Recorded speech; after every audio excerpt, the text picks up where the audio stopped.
Welcome to the Ari Hoffman Show on Talk Radio 570 KVI, your home for the politically homeless, streaming live at KVI.com and on the KVI app. If you want to be part of the most dangerous show on the airwaves, call or text the Warrior Injury Law Studio line at 206-421-5757. That's 206-421-5757. Coming up this hour, no shocker here, the latest stabbing in Seattle and shooting are linked to the homeless industrial complex. But before we get to any of that, time for your daily dose of adrenaline. You want me to stick this into my heart? Are you f***ing nuts? In 2020, the riots, the uprising, it wasn't about George Floyd.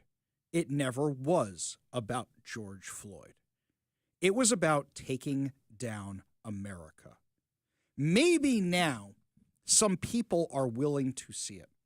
Because what we're seeing on the streets of America in these large blue cities, and they're trying to make them happen in red cities and red states as well, is an actual insurrection.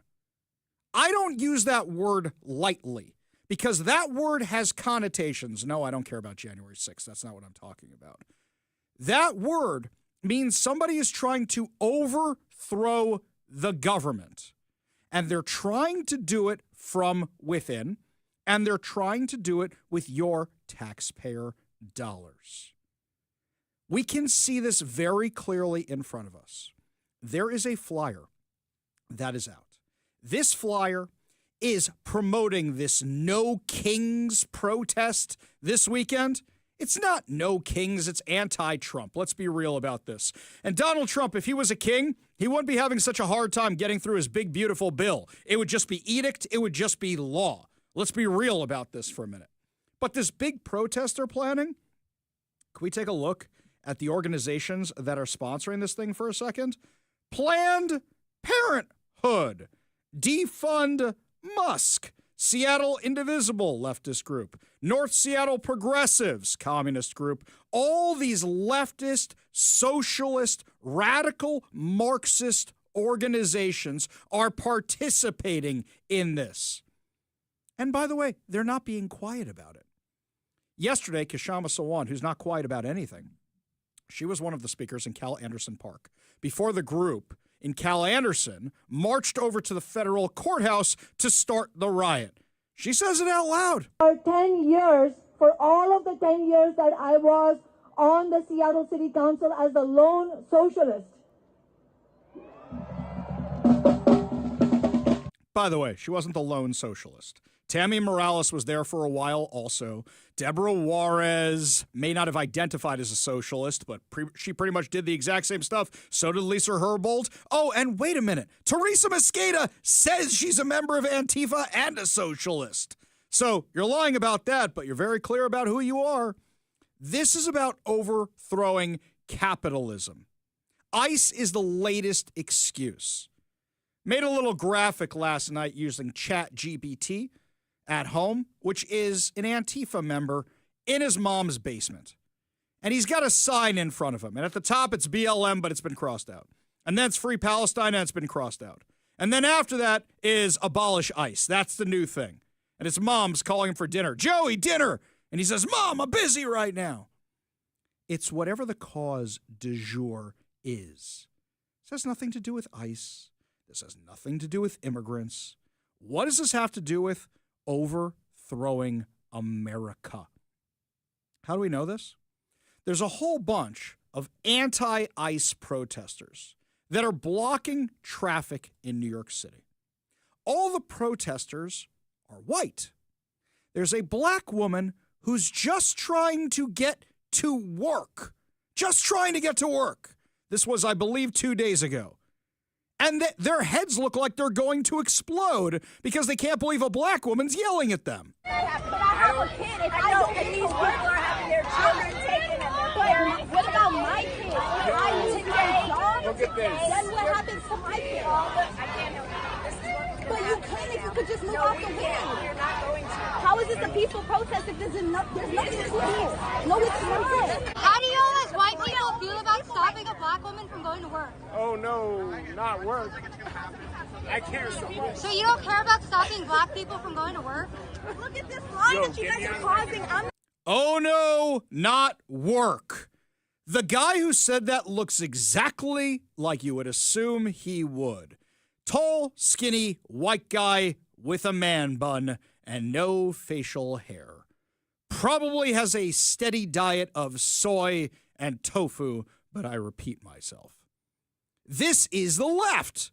This is the left, and it's a bunch of theater kids for performative nonsense. Oh, let's pretend to be Antifa today. Let's dress up as ninjas. Let's cosplay as ninjas. Let's dress up as Hamas tomorrow. It doesn't matter that we have keffiyehs that are from warring tribes that wouldn't be caught dead next to each other. We're fighting for the resistance.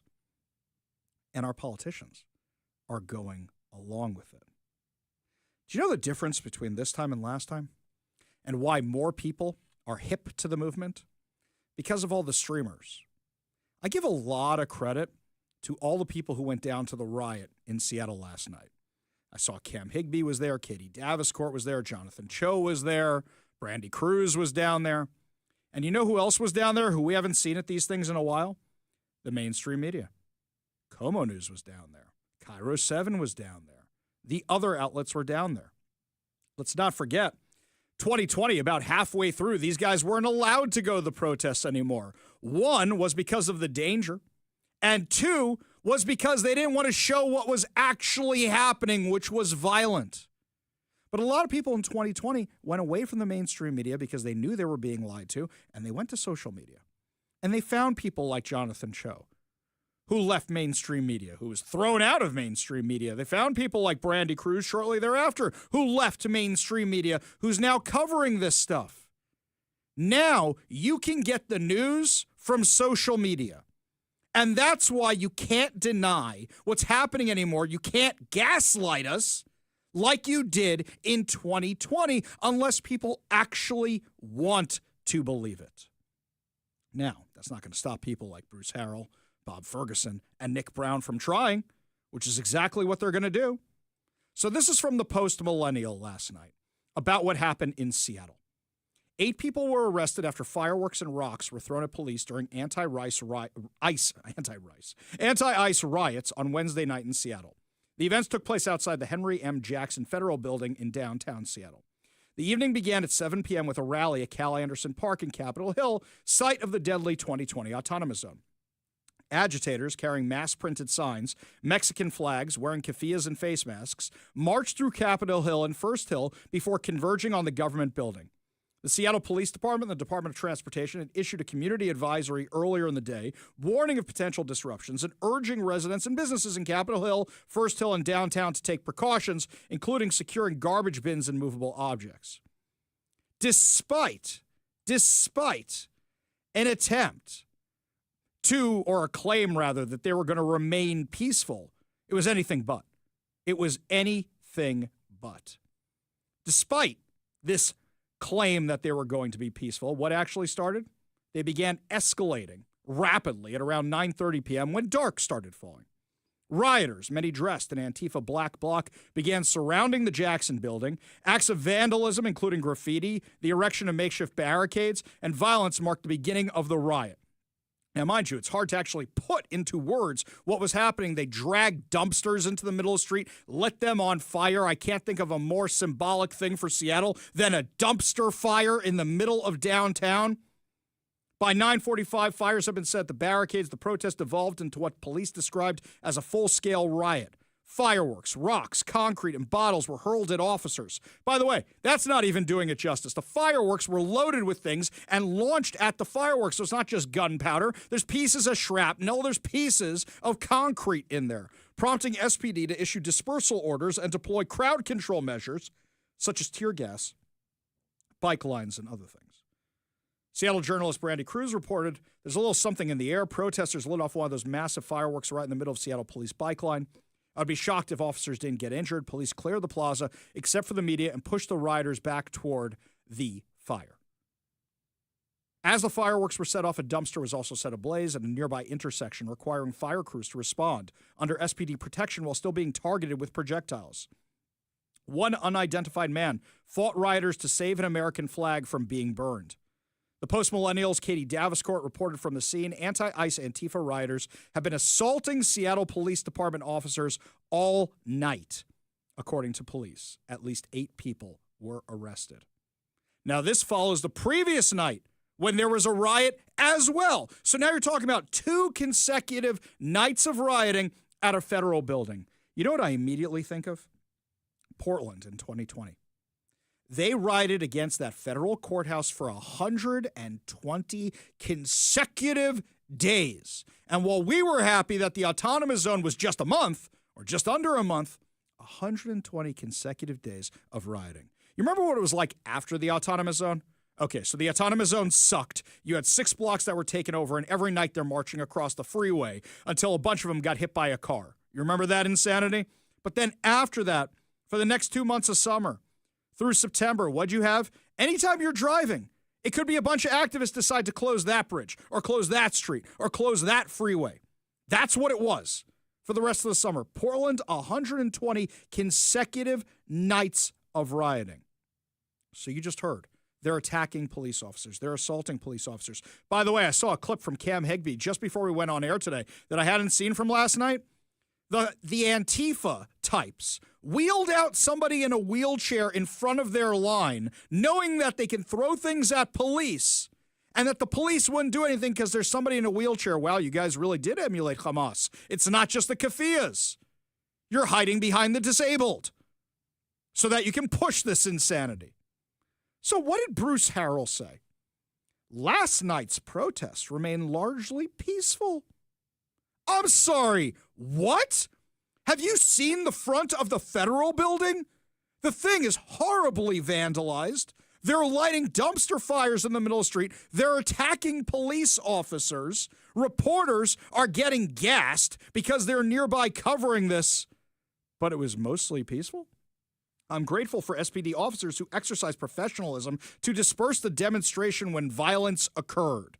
Oh, you're not throwing them under the bus this time? Well, you're kind of ignoring the fact that they were attacked. We are grateful to those who peacefully express their views. We will not tolerate violence and destruction. You did all day. You literally did all day long. They came there with the intent to cause violence. This was the plan, and you can't call them out for it? That's not the worst one, by the way. Not the worst one at all. So in Spokane yesterday, Spokane had its own little riot. Spokane Mayor Lisa Brown declared a state of emergency Wednesday evening following riots against U.S. Immigration and Customs Enforcement operations in the downtown area, according to the Post-Millennial. What began as a daytime demonstration quickly turned volatile, prompting police to deploy smoke grenades and pepper balls near Riverfront Park to disperse agitators. Here's what they were doing. They were stopping ICE from conducting raids. They were letting air out of the tires. They were doing all that. That's obstruction of justice. You're interfering with law enforcement. Mayor Brown announced an emergency curfew for downtown Spokane. Spokane! Nothing happens in Spokane. But the riots are now going on there too. Effective at 9:30 on Wednesday, continuing through 5 a.m. today. The curfew applied to the area bounded by Boone Avenue to Spokane Falls Boulevard and Howard Street to Division Street, including Riverfront Park. This is what they had to do last night because of how bad it was. According to the Spokesman Review, the curfew was enacted after agitators blocked federal immigration agents from leaving a downtown immigration office. So once again, you're blocking people, blocking a truck that was carrying detainees, going to the Tacoma ICE processing area. And then here's how KREM describes it. Oh, wait, I just killed that thing there. Where'd it go? Hang on one second. I just X'd that thing out. Here's exactly what they said. Here's how KREM described it. The Spokane Police Department has deployed gas on a group of peaceful protesters outside the Spokane ICE office. First of all, it wasn't gas, it was smoke grenades. But that's the mainstream media going with the peaceful narrative again, which is nonsense. Luckily, there were a whole bunch of streamers there as well. All right, so Attorney General Nick Brown, you have 2 riots. You have one in Spokane. You have one in Seattle. What does Nick Brown post? Great to stand with our governor, activists, community members, and leaders yesterday to show Washington opposes efforts to divide us, and instead we embrace a legacy of being welcoming and a safe place for all. So you're taking the side of the illegal immigrant criminals who are being deported. You're taking the side against law enforcement. I didn't hear you mention them. You're taking the side with the activists.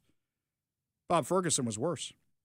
Bob Ferguson says, I met with our state's top military official about what was happening in L.A. to ensure we're as prepared as possibly can be for the possibility of troops deployed in Washington. Hang on. You had a riot in Spokane. You had a riot in Seattle for the second night in a row. And you're meeting with him about what can be done if federal troops have to come here? Well, because you're not dealing with it. Because you don't care about it. The situation in California is deeply disturbing. President Trump is escalating the situation, resulting in more violence, and that's exactly what Donald Trump wants. Okay, let me ask you a question. You've had months of rioting here in Seattle by the Hamasniks when Joe Biden was president. Didn't say anything then. Didn't say anything when they shut down I-5 for 6 hours, blocking emergency vehicles from going places. You didn't say one word about that. You didn't say one word when they shut down the University Place Bridge. You didn't say anything about what happened at the University of Washington. But you're meeting with them in case of, wait for it, Trump? Everybody's trying to grab their minute in the spotlight. Because these guys have created, and this goes back to Barack Obama in 2012. In 2012, Barack Obama was going to lose his reelect campaign. He was losing badly. Obamacare was very unpopular. He was a failed president. So he said, how can I bring together all the disaffected people and get them to get me reelected? And he created this coalition of crazies, of social justice warriors. This whole coalition was brought together by Barack Obama and the left to get him reelected, and they've been in place ever since, which is why when the Ferguson riots rolled around, he just kind of goes, oh, pat, tussle. Okay, all right, we'll just let that go. No problem. And it's been growing ever since. And now you're seeing the politicians in office who are supported by these people. These are the ones who are being elected by these people. People like Nick Brown, people like Karen Bass, people like Brandon Johnson in Chicago, like this lunatic in New York who's literally tied to terrorist organizations who might about to be the mayor of New York. This is what you get when the far left is choosing who their chosen candidate is going to be. This is what you end up with. We don't have people that want to govern anymore. Bob Ferguson proved that. He doesn't want to work across the aisle. They want to be far left radicals and push their agenda. If they want to govern, they'd be more popular. Bill Clinton was more popular because he was willing to work with the other side. You could say that about a lot of politicians, but that's out the window now. Now it's all about performative nonsense because these are theater kids who didn't get the lead role in the play or were just not good looking enough for Hollywood, because that's what DC, that's what politics are. So what do you have now? The theater kids. And they're mad. They're upset. And they want to make a show. The latest is Senator Padilla. Senator Padilla from California decides to interrupt Kristi Noem today, who's giving like a 1-minute press conference, and get himself arrested because now he knows that Gavin Newsom's approval is going up because he's challenging Donald Trump. He knows that Karen Bass, who let an entire section of her city burn to the ground because she was in Ghana, her approval is going up because she's challenging Donald Trump. So now he wants a piece of that. And then you've got Jamie Raskin, who makes this video of him marching through the Capitol to go see, I don't even care who he's going to see, to fight for Senator Padilla. And they're all doing this as if the talking points were sent out. It's all performative nonsense. It is all theater kids being dramatic. It is all performative garbage. But you know what? To a lot of those people on the streets, it's not performative. They want to overthrow the U.S. They want to attack police officers. They want to kill police officers. They think they're fighting Nazis because anybody who disagrees with them, they believe is a Nazi and deserves to die. So all these politicians see it as a way of staying in power or getting a bill passed or whatever case it is. The people on the streets, they're stormtroopers, see it as very, very real war against people they consider the enemy, no better than Nazis. These dumb politicians are happy to use their stormtroopers and don't realize what they have unleashed, what they are enabling, what they are emboldening on our streets. Unfortunately, it's going to be a very, very, very long summer. We go to the Warrior Injury Law Studio line, take a call from Rob at JBLM. Rob, what's going on? I had to go to Portland this morning, so I was cruising through Shoreline. I think it was about the 195th Street overpass.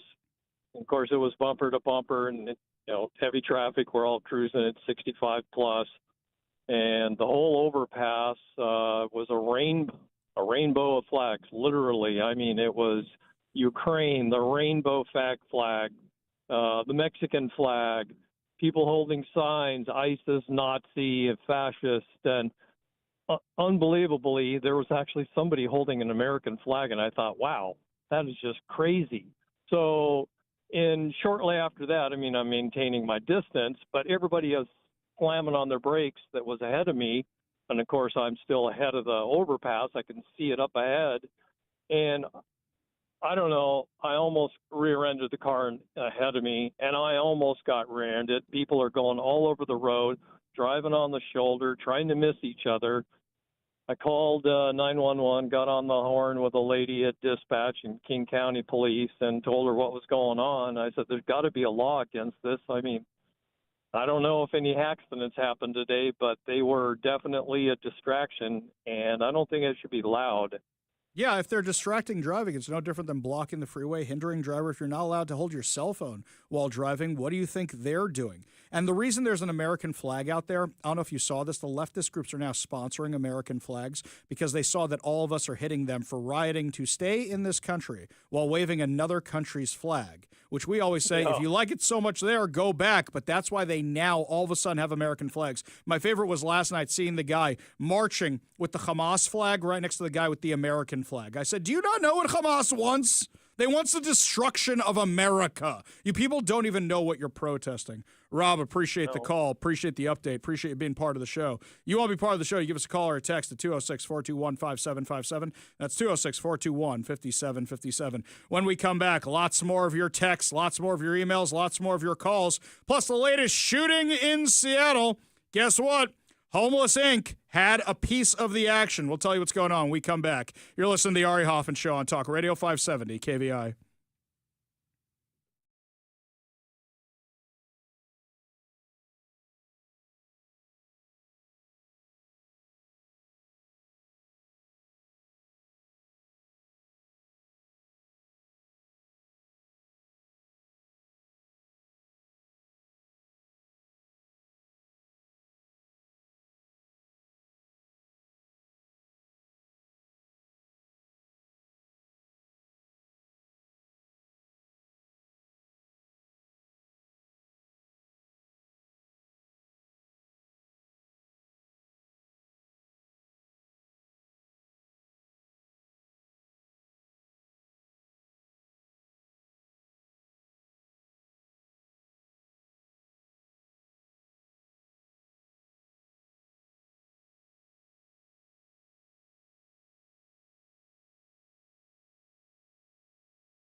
So as I was getting ready to leave last night, my wife texted me and said there's a shooting near the federal building.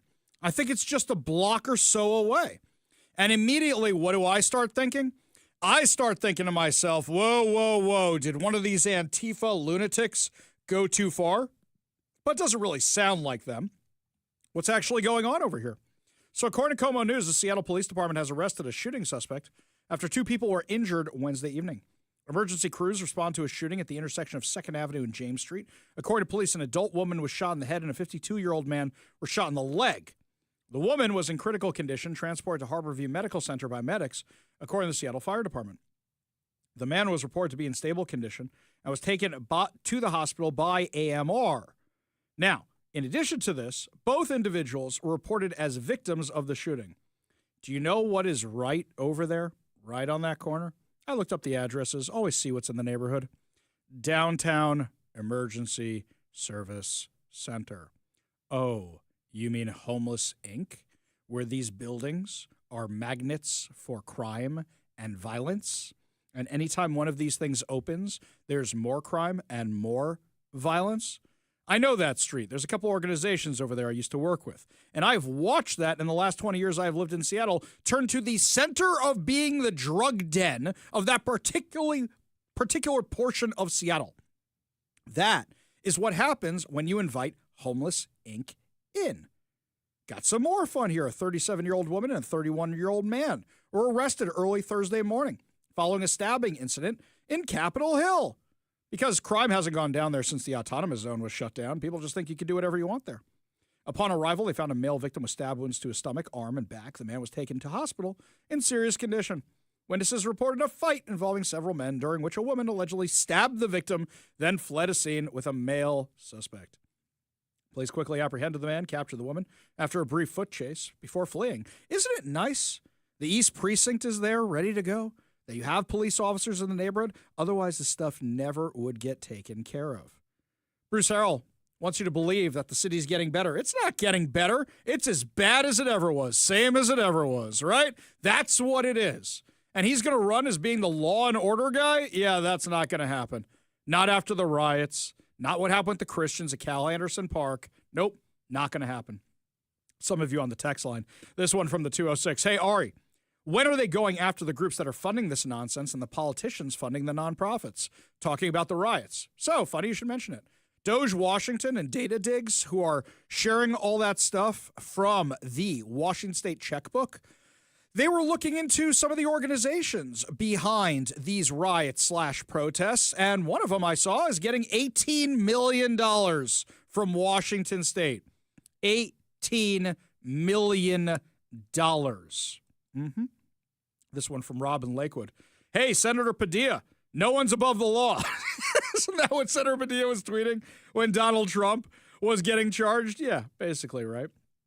Here, this one from the 360. They won't do anything. They're trying to intimidate ICE to keep them from deporting the illegal population. Political seats are based on census body count. That's what it's all about. Exactly right. There's some estimates that if all the illegals were deported out of California, they would lose another 2 congressional seats. Jeff in Kent says the mainstream media is still calling all this protests. Also of note, there wasn't even a cameo of the Seattle chief of police last night. Oh, he can't be bothered. Jeff, that's just silly. Scott says if you're wearing a mask, waving another country's flag, infringing on law-abiding citizens' rights and lives, destroying private or public property, you should be fair game for motorists with brush bars. I think in Florida you actually are. It's a stand your ground thing. If they're attacking your car, I think you can run over them. I don't think you can do it if they're just there. I don't think you get to run down protesters. This one from the 253. Are those arrested being fingerprinted and a mugshot being taken like they did of Trump? Yeah.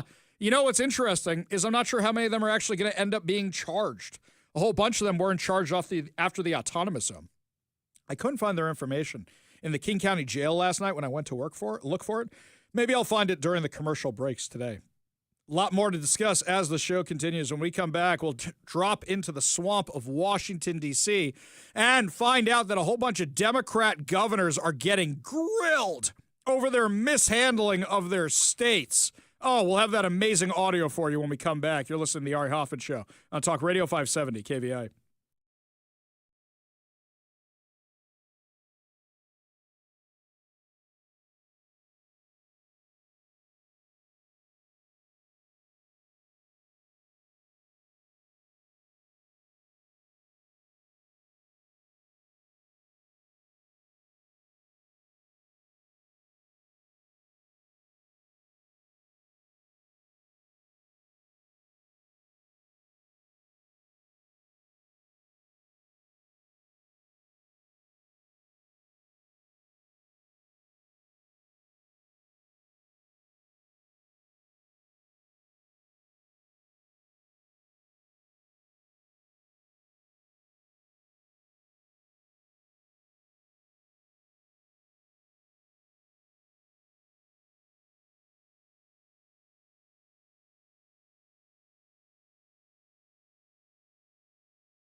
Oh, watching Democrat governors get roasted for their failed records is absolutely amazing. But right before we get to that awesome audio, we go to the Warrior Injury Law studio line, take a call from Ita in Idaho. What's going on? Ita, you there? Hello? Hello. Hey, there she is. Yes. What's up? My name is Antoinette. Sorry, Antoinette. Go ahead. Sorry about that. My bad. What's going on? What did you just? The question did you just presented? Which question are we talking about? I ask a lot of hypothetical questions, rhetorical questions on the show. You got to be more specific. No, I thought you just presented the caller with a question. So I thought I didn't think I was supposed to answer it. So anyway, okay. Okay, what's on your mind? No. I guess we've been talking still about, the riots and the protesters and all that. Yes. Have you established anything with the other callers as far as what their feelings are? My feeling is that they shouldn't be burning a flag for once, because that's not sending the right message, and that's not helping them advocate for their intentions. And their intentions are that Trump is not handling the situation properly by being forceful with them. Is that? Well, so no, it's a little bit different than that. Let me explain. So what the rioters are doing, the rioters basically, they don't want capitalism. They don't want America, as evidenced by the fact that they're burning flags and attacking federal buildings. Donald Trump is just the latest excuse. What was their excuse when Joe Biden was president and they were doing this stuff? Their excuse then was Hamas. Their excuse a few years ago was BLM. Their excuse before that was Michael Brown. Their excuse is always something other than what it actually is. Appreciate the call. Appreciate you being part of the show. You want to be part of the show, give us a call or a text at 206-421-5757. That's 206-421-5757. Now, Kathy Hochul, governor of New York, was in the hot seat today. Representative Elise Stefanik was grilling her about the illegal immigrant crisis that she allowed in that state. This is a long clip, but it's fun. Give a listen. Thank you. Governor Hochul, on your first day in office, you signed Executive Order 1. Is that correct? I believe it is. And you extended this executive order not once, not twice, but 3 times, most recently January 16th of this year. Is that correct? If that's what your facts show, I signed countless executive orders. I would assume you'd know it's Executive Order 1. And this is a continuation of your predecessor's sanctuary state policies, correct? Is included in that. I want to be sure we are defining sanctuary state properly. I'll define it for you. It is the policy of the state that state officers or employees shall not disclose information to federal immigration authorities for the purpose of federal civil immigration enforcement. It goes on to say law enforcement officers may not use resources, equipment, or personnel for the purpose of detecting and apprehending any individual suspected or wanted for violating a civil immigration office. Law enforcement officers have no authority in the state of New York to take any policy action solely because the person is an undocumented alien. That's a quote in your executive orders that you extended. Now, do you know who Sakir Khan is? I want to get back to the first part. No, I'm asking a question. Do you know who Sakir Khan is? I want to make sure you understand that this simply says that we will cooperate with ICE. No, it does not say that. I read what it says, and let me talk to you about the results. Do you know who Sakir Khan is? You should, as the governor of New York State. Do you know? Refresh my recollection. He was an illegal migrant in New York. And do you know what crime he committed in addition to being here illegally? No, I do not. You do not. This was widely reported. He found a 15-year-old girl, threatened her with a metal pole, told her to get into the back seat of his car. He took her clothes off, and he violently raped her in Albany, New York. Do you know who Sebastian Zapita Khalil is? I'm sure you'll tell me there's many cases, whether they're... These are high-profile cases. Yes. New Yorkers know about them, and you don't. So let's talk about Sebastian Zapita Khalil. Do you know who that is? I don't have the specific details at my disposal, no. Well, this is an illegal migrant in New York because of your sanctuary state policies. Do you know what crime he committed? I'm not familiar at this moment. I bet you're going to be familiar when I remind you. He found a sleeping woman on the subway, lit her on fire, and burned her alive. This is in Kathy Hochul's New York. And as I'm sure you are aware, and I'll remind you, that ICE issued an order to detain this violent criminal, but that was rejected by New York officials due to sanctuary state laws. Now, do you know who Raymond Rojas Basilio is? I just want to say this. These crimes are horrific. Because of your sanctuary state policies. In all of these cases, we would work with ICE to remove them. You did not in this case. They are walking on the streets because of your policies and your executive order that you signed 3 times. Now, Raymond Rojas Basilio, do you know who that is? I'm telling you this. I will explain to you the policies of New York. We cooperate with. I know you're just trying to. You do not. Specifically, ICE was told not to detain this individual, and he burned a woman alive. Exactly. She goes on and on of case after case after case after case. Kathy Hochul doesn't even know their names. Doesn't even know the damage she caused. It's like asking Jay Inslee, do you know the names of all the people you killed in nursing homes when you sent COVID-positive patients back inside? Of course not. Do you know the names of all the businesses you shuttered because you decided to be a dictator for 975 days? Of course not. Does Jay Inslee know the name Trooper Gadd? We know he was at the funeral. You think it went in one ear, out the other because Jay Inslee can't hold a thought in his head for more than 10 seconds? You think Bob Ferguson knows that name? Of course not. This is the chaos that they are creating in these states, and they don't want to be held accountable for them. They don't even want to know their names. They don't want to see the chaos they have caused because of their failed policies. So, Hochul wasn't the only one who was getting the grilling on Capitol Hill. And throughout the show today, we're going to have a whole segment on Tim Walz because that one was enjoyable. But when we come back, Les Mis was premiering at the Kennedy Center last night, and the theater kids on the left went ballistic that Donald Trump and J.D. Vance and crew actually attended. We'll give you all details when we come back. You're listening to the Ari Hoffman Show on Talk Radio 570 KVI.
I hate Dave Matthews. I can't stand Dave Matthews.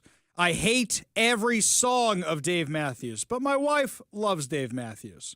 So I've unfortunately picked up some knowledge about Dave Matthews I hope to never have in my life, including album titles, song titles, concert tours, and I have now been to more Dave Matthews concerts than of any band I like. And Dave Matthews always performs at the Gorge. So what is that, 3 hours there, 3 hours back?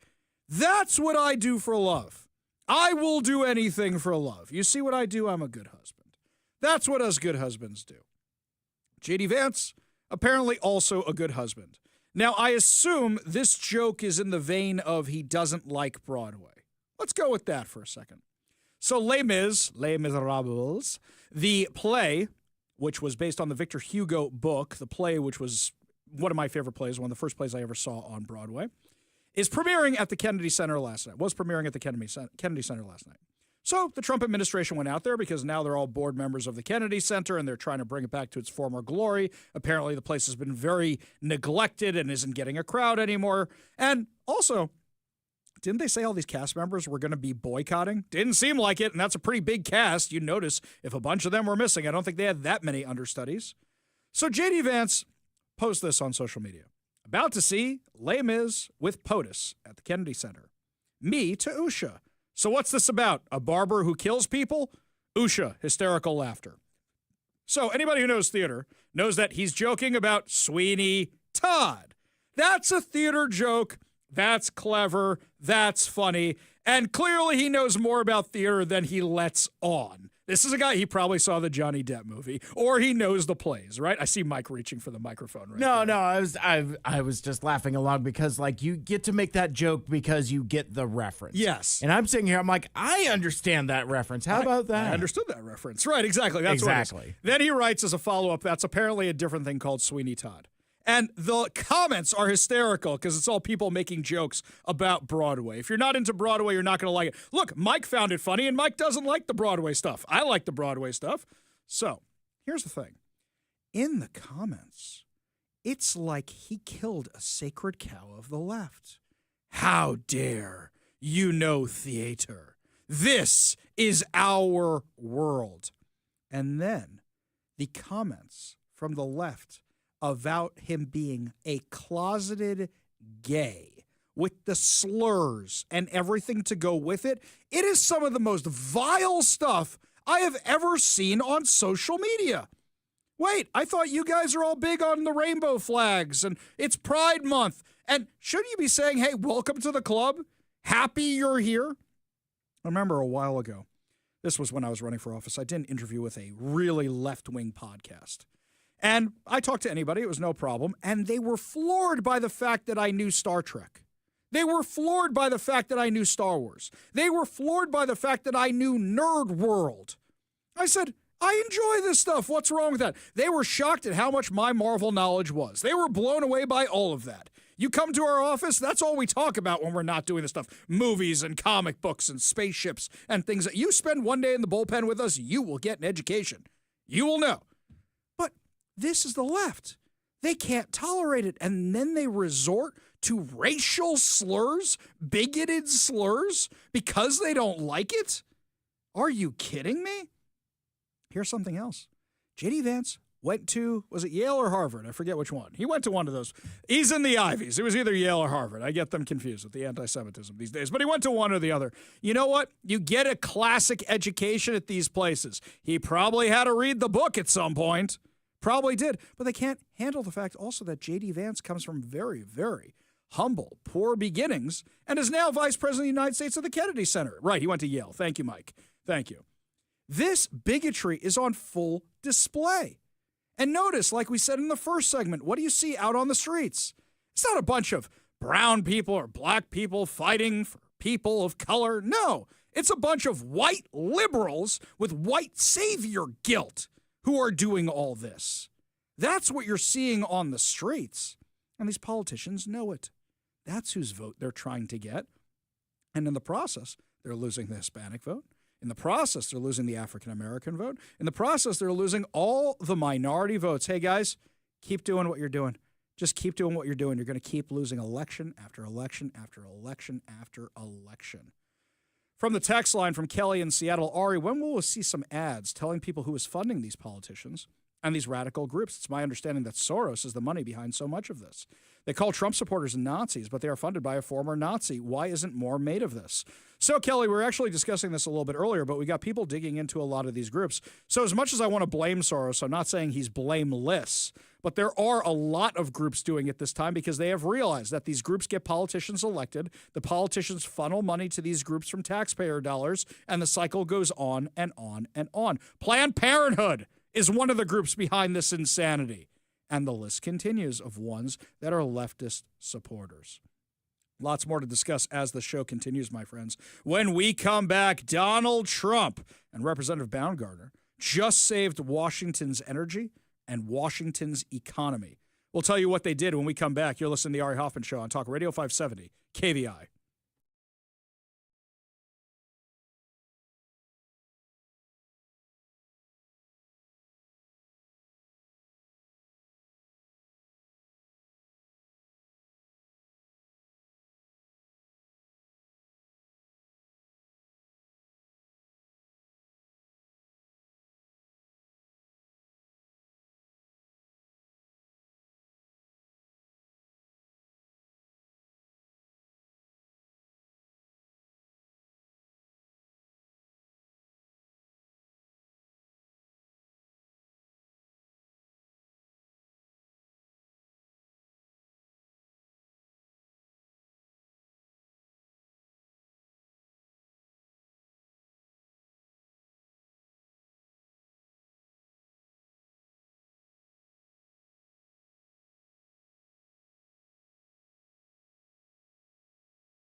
Welcome to the Ari Hoffman Show on Talk Radio 570 KVI, your home for the politically homeless, streaming live at KVI.com and on the KVI app. If you want to be part of the most dangerous show on the airwaves, call or text the Warrior Injury Law Studio line at 206-421-5757. That's 206-421-5757. Coming up this hour, another CNN journalist is outed as a terrorist, and a teacher is fired for reading To Kill a Mockingbird. But before we get to any of that, during the break, I wasn't planning on talking about this in this segment. During the break, the full video of Senator Padilla making a you-know-what out of himself at Kristi Noem's press conference came out. He's fighting with the guards. He's getting physical with them.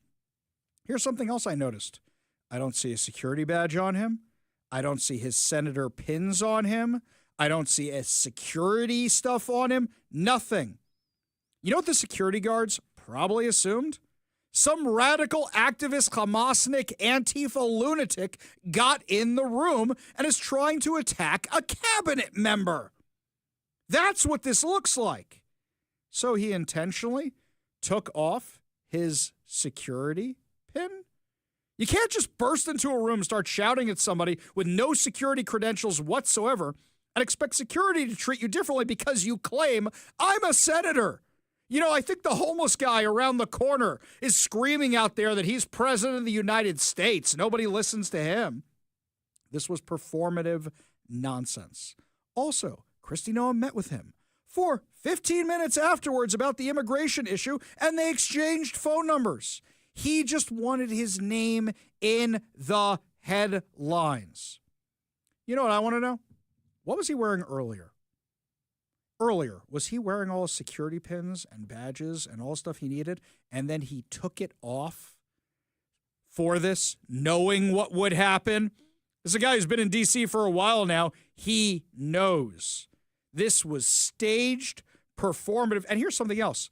The guy towers over the security guard. What kind of wuss are you? You're huge compared to this little security guard. And you're fighting back with them. Enough of these theater kids. Maybe if he got in the role in Les Mis, he'd be happier. Who knows? Switching gears back to stuff we want to talk about here. So, good news here in Washington that the GOP is trying to get rid of mail-in voting. However, next time somebody says the Seattle Times editorial board is Republican, I want you to remind them of this. The Seattle Times posted this over on Facebook. Washington's vote-by-mail system, long championed by Republican leaders, faces new opposition from the state's current Republican Party chair. Would you mind telling me which Republican leaders ever liked mail-in voting? Who are we talking about here? If you actually dig into the article, you know what they're saying? Well, we've had a few Republican Secretary of States, and they kept the system in place. No, they tried to make it better, some of them. Some of them made it worse. Some of them were Kim Wyman. But they've had this system here, and Republicans have hated it since day one.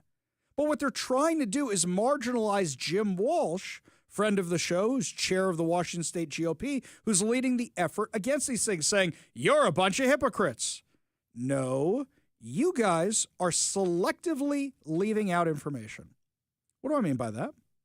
So you need a vote of the people to undo this mail-in balloting. You need an initiative. You need a referendum. You need something voted on to undo this. You need the people to say, no, this was a bad move. We're not doing it. The Secretary of State can't undo it on their own. They're Secretary of State. Their job is to do what the law says regarding the voting. This is a nonsensical, poorly written editorial just trying to attack Jim Walsh. As I say all the time, the Seattle Times editorial board is not conservative. They are not Republicans. They are not even rhinos. They are none of that. They are leftist activists. They're the ones who assign the stories for the rest of them. When they come out with an editorial, they know people are going to say, oh, see, they're more conservative. And they try to bail out their staff. But that just ain't working anymore. When you say, oh, well, he's being hypocritical on mail-in balloting because Republicans love mail-in balloting. Tell you what, let's do a little experiment here and see how much you guys love mail-in balloting. I want you to text the show and tell me what you think of our vote-by-mail system. Keep it so I can read it on air, okay? If you're going to say something with bad words in it, you got to put the symbols in it because Hoffman reads what's on the teleprompter, so you can't do that. But text the show, 206-421-5757. That's 206-421-5757, and tell me what you think of our vote-by-mail system and if you want to keep our vote-by-mail system. 206-421-5757. That's 206-421-5757. We go to the Warrior Injury Law Studio line, take a call from Leonard in Shoreline. Leonard, what's up, man? You know, I got a thought here regarding these protesters that keep doing their nightly thing about destroying things. I will one night do their protest. Leonard, I'm losing you, buddy. You got a bad connection, but I appreciate the call. You try back again, we'll put you on air. 206-421-5757. That's 206-421-5757. Meanwhile, what happened today is amazing for Washington. So this, I'm getting from the Washington Policy Center. President Trump signs memorandum to protect the Snake River Dam. So what he signed was a memorandum to protect the 4 lower Snake River dams by rescinding the Biden administration's policies that put the dams on a path to being destroyed, which would have cost tens of billions of dollars and eliminated a reliable source of electricity for the state that they will need to meet rapidly increasing demand. Titled President Donald J. Trump Stops the Green Agenda in the Columbia River Basin, the fact sheet on the memorandum notes that the destruction of the dams would have eliminated over 3,000 megawatts of secure and reliable hydroelectric generating capacity, which is enough generation to power 2.5 million American homes. By the way, sidebar for a second, it would have destroyed agriculture, would have completely destroyed agriculture because you need that for irrigation. Now, according to Todd Myers, who we're going to be having on the show at 4:30, this is very good news, not just for Washington's economy and energy, but also for salmon. The memorandum is consistent with the science-based conclusions that the largest ever environmental analysis released in 2020 by the federal scientific agencies that recommended keeping the dams in place. So even though Jay Inslee and crew go, we need to save the fishies. The fishies are... Oh, sorry. I sound like a child when I say fishies. We need to save the salmon. I like salmon. Salmon is tasty. We're going to eat it as sushi. Oh, no, wait. Save it. Okay, we're saving the salmon. And we want you to drive an electric car. Governor, how are they going to power it if you tear down the hydroelectric dams? I didn't think about that. Wind. I'm breaking wind right now. We'll power it with wind and the sound of my voice because I'm full of hot air. Right? Isn't that what we're talking about here? We go to the Warrior Injury Law Studio line. Take a call from Brian in Tacoma. Brian, what's up, man? Hey, I'm curious about this, whether I got this right or not. Mail-in voting. It seems to me like the only way that they have to verify the vote is by simply comparing that to the signature they have on file. Is that correct? That is correct. That is all they have to verify it. So I know I'm pretty good at forging my father's signature from all those notes I had to sign as a kid that I didn't want him seeing. Yeah, okay. I wasn't going to go there, Ari, but all right. Gives you a hint into my wayward youth. It seems like that's right. That is so easy to forge and easy to get around. Why can't we go back to the way that it used to be before all of this, where you just show up and present your ID card? Yeah. I mean, that makes too much sense. I'm sorry, you can't run for office, Brian. You make too much logical sense. Yeah. Well, all right, one last thing before I go here.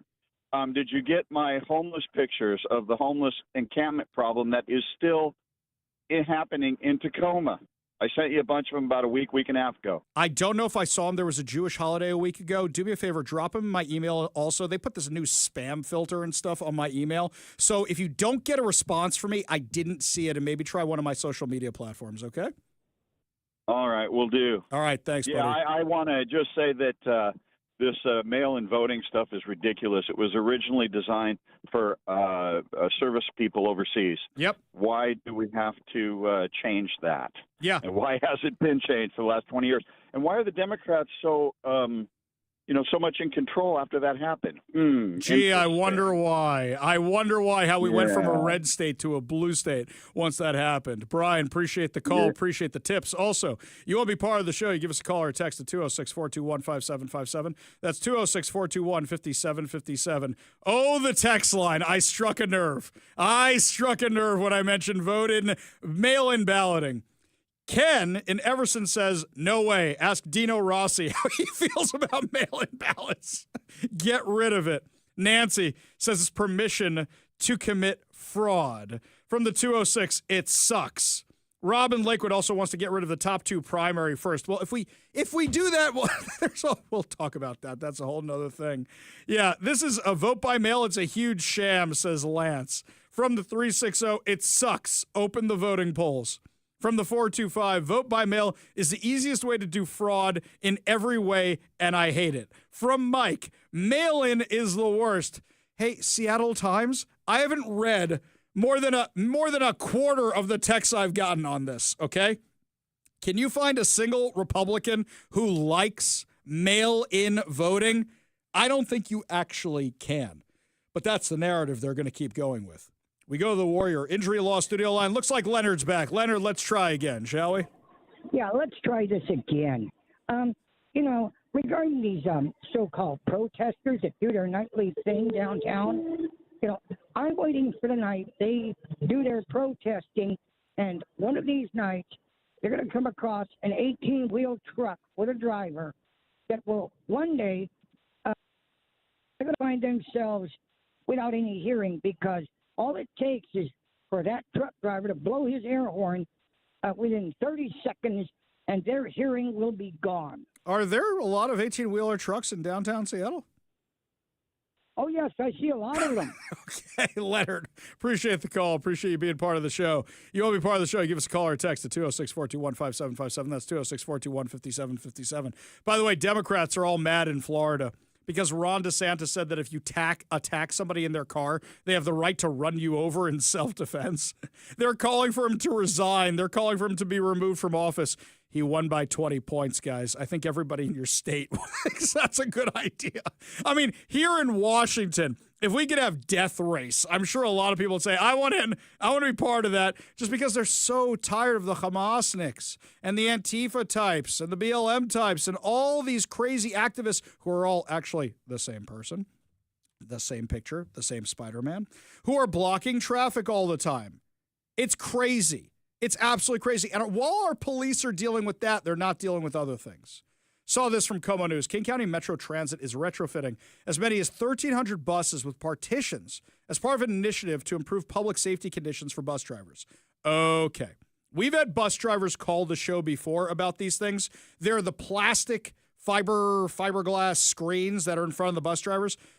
From all the bus drivers that have spoken to me, they do not like these things. And the reason they don't like these things is they reflect light, and sometimes they see things that aren't there coming from headlights at night. They really don't like these things. But right now they go, well, phantom thing coming at me, which maybe it's there, maybe it's not, or dead because there's a guy with a machete or a guy with a hatchet or a guy with a gun or a guy with all these other things on the bus that shouldn't be on the bus. You know what this is like? CVS, Walmart, Target. What do they have to do instead of dealing with the crime in our city? Because we don't have enough police officers, because we don't have enough law enforcement, because we have activist judges who release prolific offenders, because we have prosecutors who won't prosecute, we have all these criminals out on the street. And because we have all these criminals out on the street, not to mention Homeless Inc., because we have that, we have record crime. So anytime you go to these stores downtown, you need an employee to open up the shelves for you because they're under plexiglass. You know what we should do? We should all be Bubble Boy from now on. We should just walk around in plastic, plexiglass, whatever. Ah, that movie sucked. We should all, I think I saw 5 minutes of it and go, this is stupid. So we should all just be Bubble Boy from now on. Wrap everything in plastic. Everything in plastic. That's how we're going to solve everything. Hey, Metro, maybe if you had actually kept people safe up until now, maybe if you hadn't banned police from your buses, you wouldn't have these problems. On Tuesday, Metro Transit allowed the media to look at the safety partitions for bus drivers. Metro showed 4 buses retrofitted with different partition features and 1 new battery electric bus with new safety partitions already installed. Wow, you guys are heroes. Absolute heroes for doing this. Just bravo to everybody. Maybe, if you hadn't banned police from transit and you had actually allowed them to do their jobs and you hadn't defunded the police, we wouldn't have these problems. I love how the left does things that defeats their own agenda. So, for example, the left loves transportation. They love mass transit. And instead of protecting mass transit, what they do? Police, get off our buses. And now nobody wants to ride mass transit. My son throws this at me all the time. I want him to come meet me for a movie screening, like we're going to next week for F1 or something. Oh, yeah, just hop on the light rail. That way I don't have to pay for parking twice. Dad, I listen to your show. I know what goes on the light rail. Why would you want me to take it? Fair point. Got me there. Okay, no taking light rail for you. I don't want you inhaling meth or fentanyl or whatever else is on the train. And I don't want some crazy homeless guy coming after you with a machete. All fair points. All very, very fair points. So then people don't want to ride transit. And the left can't figure out, gee, why don't people want to ride transit? Well, aside from it not being fully reliable, aside from it being crime-ridden, you got another problem. You never know when Hamas is going to shut it down. So, earlier this week, on Tuesday night, apparently all the hardcore activists went to the federal building because they were looking for a riot. So that's where they went. But there was also an anti-Israel, pro-Hamas rally out at the UW light rail station. And this was the sad rally. Nobody wanted to play with these activists. There was almost nobody there because everybody was at the courthouse rioting. Now, tonight, at the Othello light rail station, there's also a whole bunch of Hamasniks that have a Free Gaza because Trump sucks rally or whatever they're calling it. It's all the same. They'll be out there anti-ICE, socialist, Gaza, whatever the cause du jour is, they will be out there today. Are they actually going to make a nuisance of themselves, or are they just going to sit there singing sad songs and being really pathetic looking? Is that what it's going to be? Because that's what it kind of seems like to me. Why are activists all alone? No friends, no friends. That's what it looks like with this crazy stuff. So, yeah, you may be taking the light rail tonight. If you go to the Othello station, I would recommend going somewhere else because otherwise you might run into the Antifa types. If you do, take some pictures, though. We love seeing that kind of stuff. Don't let them throw the umbrellas in your face or any other stuff. Speaking of pictures, by the way, at the University of Washington, there's some construction equipment nearby. And the Hamasniks posted a picture where I don't think they destroyed, I think they vandalized a whole bunch of construction equipment with Free Palestine and such all over it. I got the weirdest message the other day from the company whose construction equipment it was. And they said, how could you post that picture without our permission? And I said, well, number one, the Hamasniks posted the picture. And number two, I don't think anybody's looking at your logo on those things. I think they're looking at where it says Free Palestine. And right now, they're mad at who did that to your equipment. It's not bad marketing for you guys. It's bad marketing for the Hamas supporters. It's bad marketing for Super UW who shared this thing. Nobody's mad at the construction company over it. But once again, these lunatics are allowed to run loose with no repercussions whatsoever.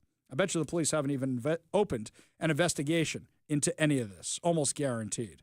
We go to the Warrior Injury Law Studio line, take a call from Gordon in Seattle. Gordon, what's up, man? Hi there. I've got a couple suggestions.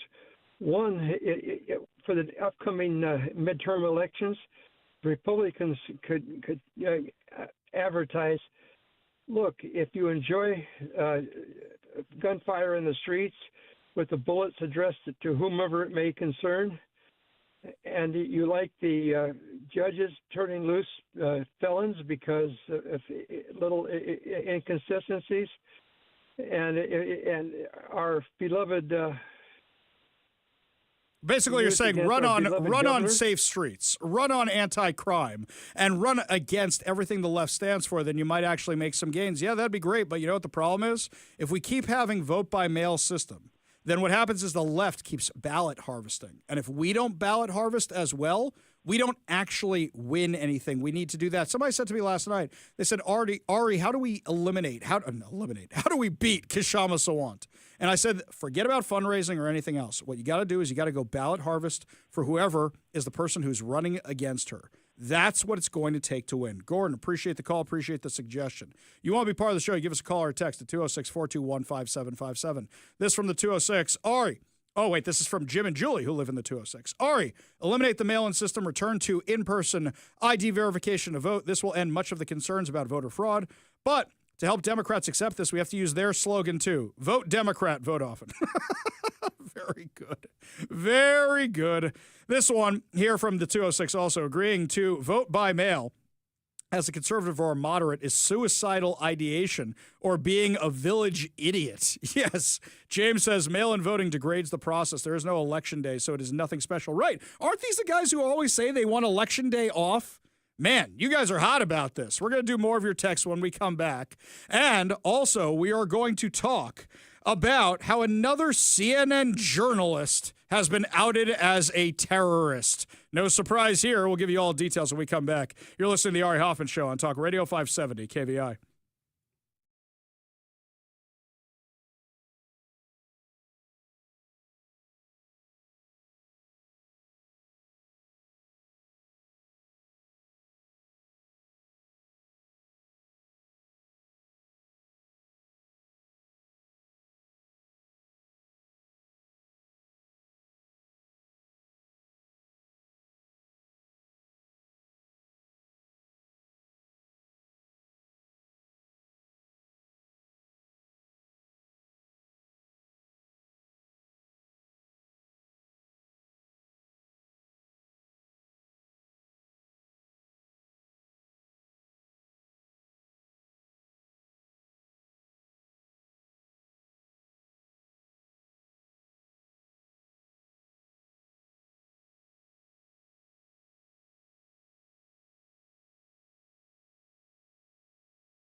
Welcome back to the Ari Hoffman Show. Just a reminder, coming up at 5:45, your chance to win two tickets to see Pantera at the White River Amphitheater on August 22nd.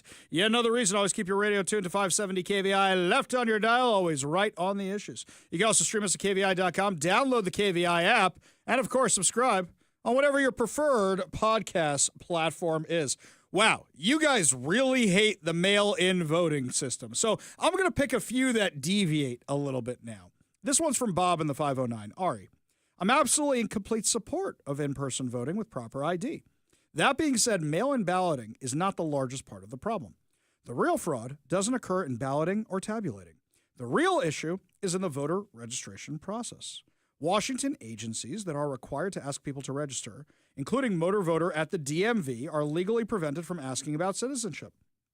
Democrats claim there is no fraud because, after all, there's a line on the form that says it's illegal to register if you're not a citizen and a legal resident. And, of course, an illegal would never break the law, right? We need to clean up the voter rolls, confirm citizenship at the registration, and get rid of mail-in.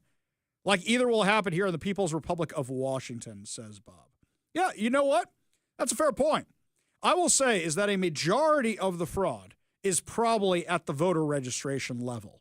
Because, last year we caught all those illegal immigrants that were voting out in Yakima, and they decided not to prosecute them. Oh, pat, tussle. Oh, we feel so bad for you. Don't do it again, okay? This one here, I think Chuck is confused. He says you should be happy with mail-in voting. You should be thankful we do not have ranked choice voting. Okay, you can have ranked choice voting in mail-in balloting. They are not mutually exclusive. Larry says, Ari, I'm definitely in favor of returning to in-person voting, which would also require each voter to present valid identification. Such identification should be obtained only by proof of citizenship. In fact, the overwhelming majority, I don't see anybody actually supporting mail-in voting. Just Bob explained why he did. He raises a great point. It's the registration process that's the biggest issue. Can't confirm somebody's identity. You don't know who they are. But we know who people are. Like, for example, we know when they're terrorists. Yes, that's right. Once again, a terrorist was revealed to be working for CNN. We covered this back after October 7th, where we found out that a whole bunch of these CNN, Reuters, New York Times, et cetera, journalists were not actually journalists. They were members of Hamas, flat out members of Hamas. Well, now documents recovered by the IDF from inside Gaza reveal a list of operatives in Hamas's Khan Yunis 3rd Battalion. Among them, Hassan Isleh, listed by name, military number, and the unit, the so-called media platoon. He was a Hamas operative who posed as a journalist. On October 7th, he infiltrated Israeli territory alongside armed terrorists, filming scenes of murder, arson, and looting. His footage wasn't news coverage. It was part of the attack itself, intended to glorify terror. Now, mind you, this is one of the guys we listed way back at the beginning. We had this guy's information. I don't remember if he was the one riding on the back of the motorcycle holding the grenade or not, but his name sounds really familiar. So I got to go back and double-check my files and see which one he is. We go to the Warrior Injury Law Studio Line. Take a call from John in Kent. John, what's going on, man? Yeah, I was listening yesterday to your deal about the yellow brick road. Oh, sure. And it all sounded good, but as Lars Larson always says, but yes, what would the what? I don't even think a Republican House would be able to get it through. You know, even though there's a lot of good points, and I just wonder why nobody has ever figured out to go ahead and enforce the 1986 immigration law, where the employers get fined, I think it was $8,600 per employee that are illegal. And then with the E-Verify thrown in on the side, I think that would work pretty good. Oh, and plus we also got Lars Larson's idea that the IRS could go ahead and have a deal with the employers that if they had workers, people working for them, and they were illegal, then the employer would have to go ahead and pay a whole bunch of money. Yeah. So actually, I'm going to be posting this plan I put up. That I mentioned on the radio. I'm going to be posting it tonight on social media. I assume I'll get the same kind of hate that I got yesterday from some people. Oh, yeah. But I'll tell you is that overwhelmingly, I was going through the texts actually last night when I got home. I could access the text line from home. And I was looking at it, and overwhelmingly it's positive. Because 85%, as we said yesterday, 85% of the country wants to get rid of illegal immigrant criminals. But also 85% of the country wants to figure out a solution for people who are here just to work. So it's fascinating that those two go together. There are plenty of people who said, no, deport them all, deport them all. But there are some people who go, or actually the majority of people want to find some solution to this problem. And we had some callers yesterday who actually brought up, hey, Ari, we already have a lot of these laws in place. We just need to enforce them, just like you're saying, John. Appreciate the call. Appreciate you being part of the show. You want to be part of the show, you give us a call or a text at 206-421-5757. That's 206-421-5757. When we come back, our friend Todd Myers from the Washington Policy Center will be swinging by and tell us how Donald Trump just saved our economy, saved our energy, saved our cars from California. We'll tell you what's going on when we come back. You'll listen to the Ari Hoffman Show on Talk Radio 570 KVI.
Well, my friends, looks like the government is going to be able to continue hiding the fact that all this money we're spending on preventing climate change isn't actually preventing climate change, and they don't even want to show their work. Remember when you were a kid and you had to do math problems and the teacher would take off points for not showing your work? Well, now the government doesn't ever have to demonstrate that climate change is actually a thing and carbon emissions or that their money's actually going to anything good. No, instead, they can keep everything hidden, even though they're using your tax dollars to allegedly combat this insanity. Joining me now on the KVI studio line, he is near wildfires. There are murderers loose in his area, but still it's better than living in King County. His line, not mine. Todd Myers, how you doing, man? I'm doing very well. Yes, that was the best post ever when I saw you put that up. Okay, back to climate stuff for a minute. So, what's going on right now is you were at the center of a lawsuit regarding all this. Tell us what happened.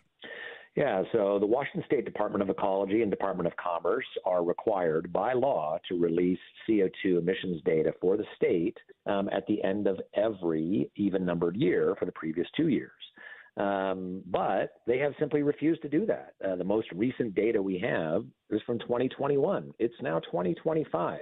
So we sued to say, look, you're not following the law. How can we know that whether the things we are doing are working or not if we don't even have current data? And so we sued them to force them to follow the law. The hearing was last Friday. What the Department of Ecology and Commerce said is, you're right, we are violating the law. But they said, but it's not our fault because we can't get the data, which of course is not an excuse that they would accept from anybody else who admitted that they were following the law. But they said we can't follow the law. It's too hard. And then second, they said, you don't even have standing to hold us accountable.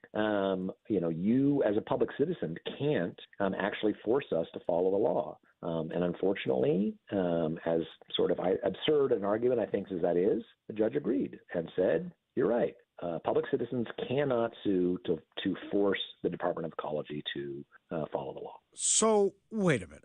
So now they don't have to be accountable to anybody. Can you appeal this? Where do you go from here? So we think that we disagree with the judge's ruling, obviously, and so we are thinking about appealing. We can also ask the judge to reconsider and provide him additional information about the precedents to show that we do, in fact, have standing. So I think that we will do one of those things. But either way, what is remarkable to me is that the Department of Ecology admits that they are violating the law, and it is particularly sort of bizarre to have the Department of Ecology lecturing us that climate change is an existential crisis that only they can address, that right?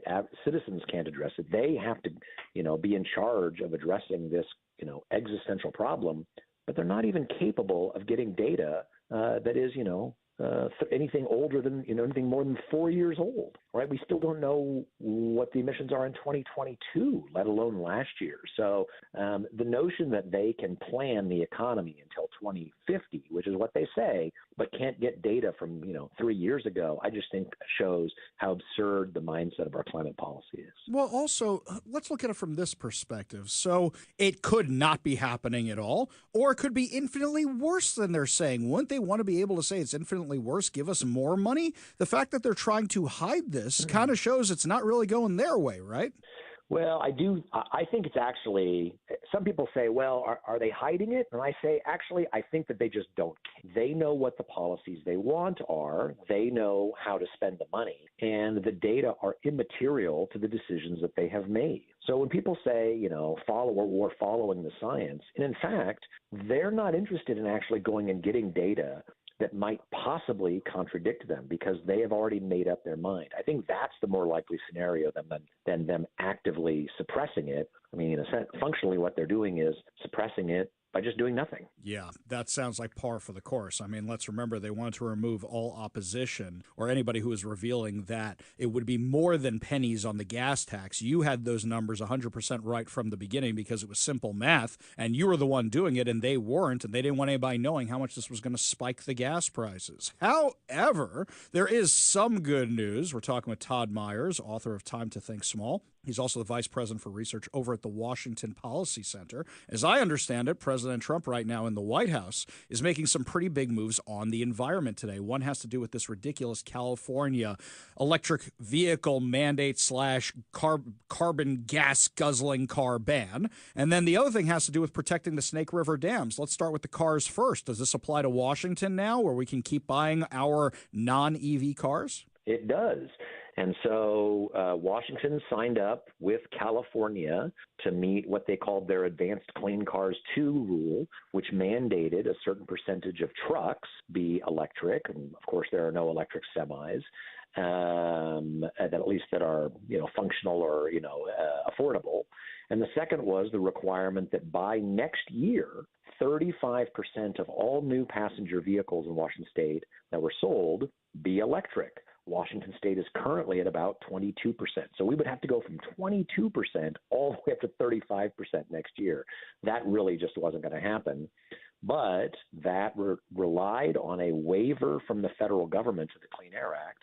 And Congress voted a couple weeks ago, I think, to rescind that waiver, and the president today signed that law. So that waiver is gone, and the restrictions in Washington state are gone. Now, of course, people have promised to sue, so we will see what happens, but this is good news. That's huge. Now let's switch over to the Snake River dams, because it was insane to me that they said we want everybody to drive EVs, but then we want to get rid of the cleanest source of power we have, which is the hydroelectric dams that we have in the Snake River and elsewhere. And you had Patty Murray, Joe Biden, the Democrats all wanting to tear these things down to save some salmon. But you and I have discussed the salmon in depth about what's going on there. And now it looks like President Trump this afternoon, or has already, possibly already signed something to protect the Snake River dams? That's exactly right. So signed a memorandum that rescinded Biden administration memorandum of understanding that was negotiated in secret with dam opponents to put the dams on a path to be destroyed.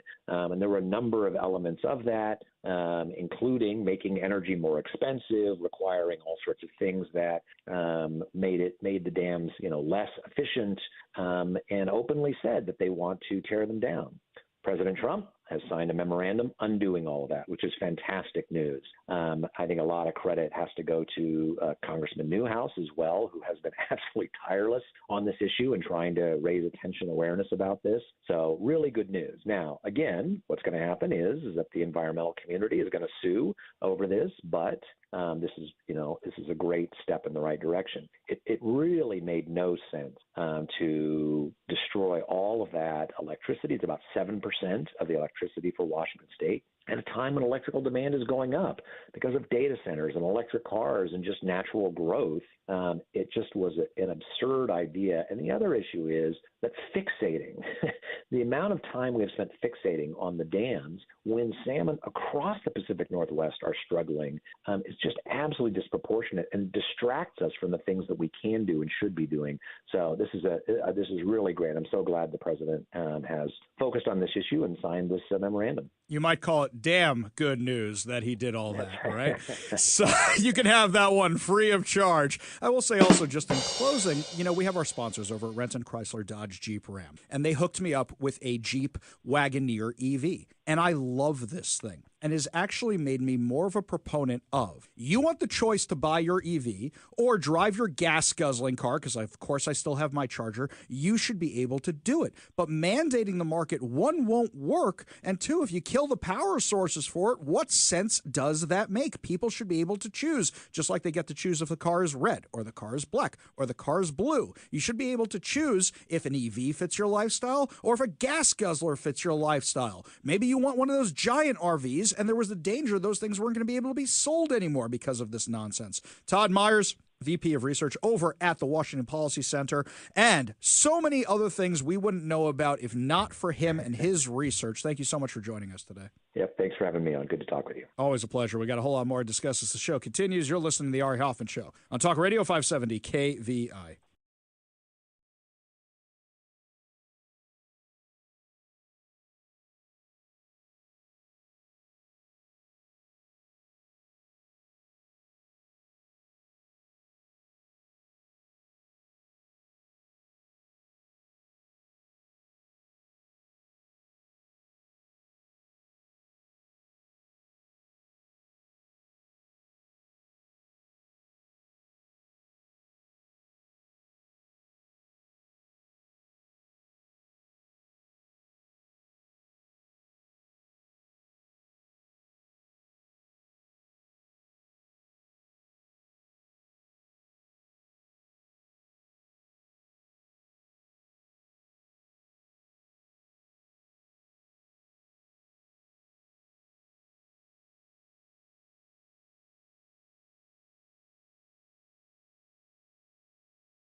Our friend Jonathan Cho from the Discovery Institute and Frontlines for Turning Point USA has a new story out talking about how a teacher in Washington State has now been fired because he read a passage from To Kill a Mockingbird.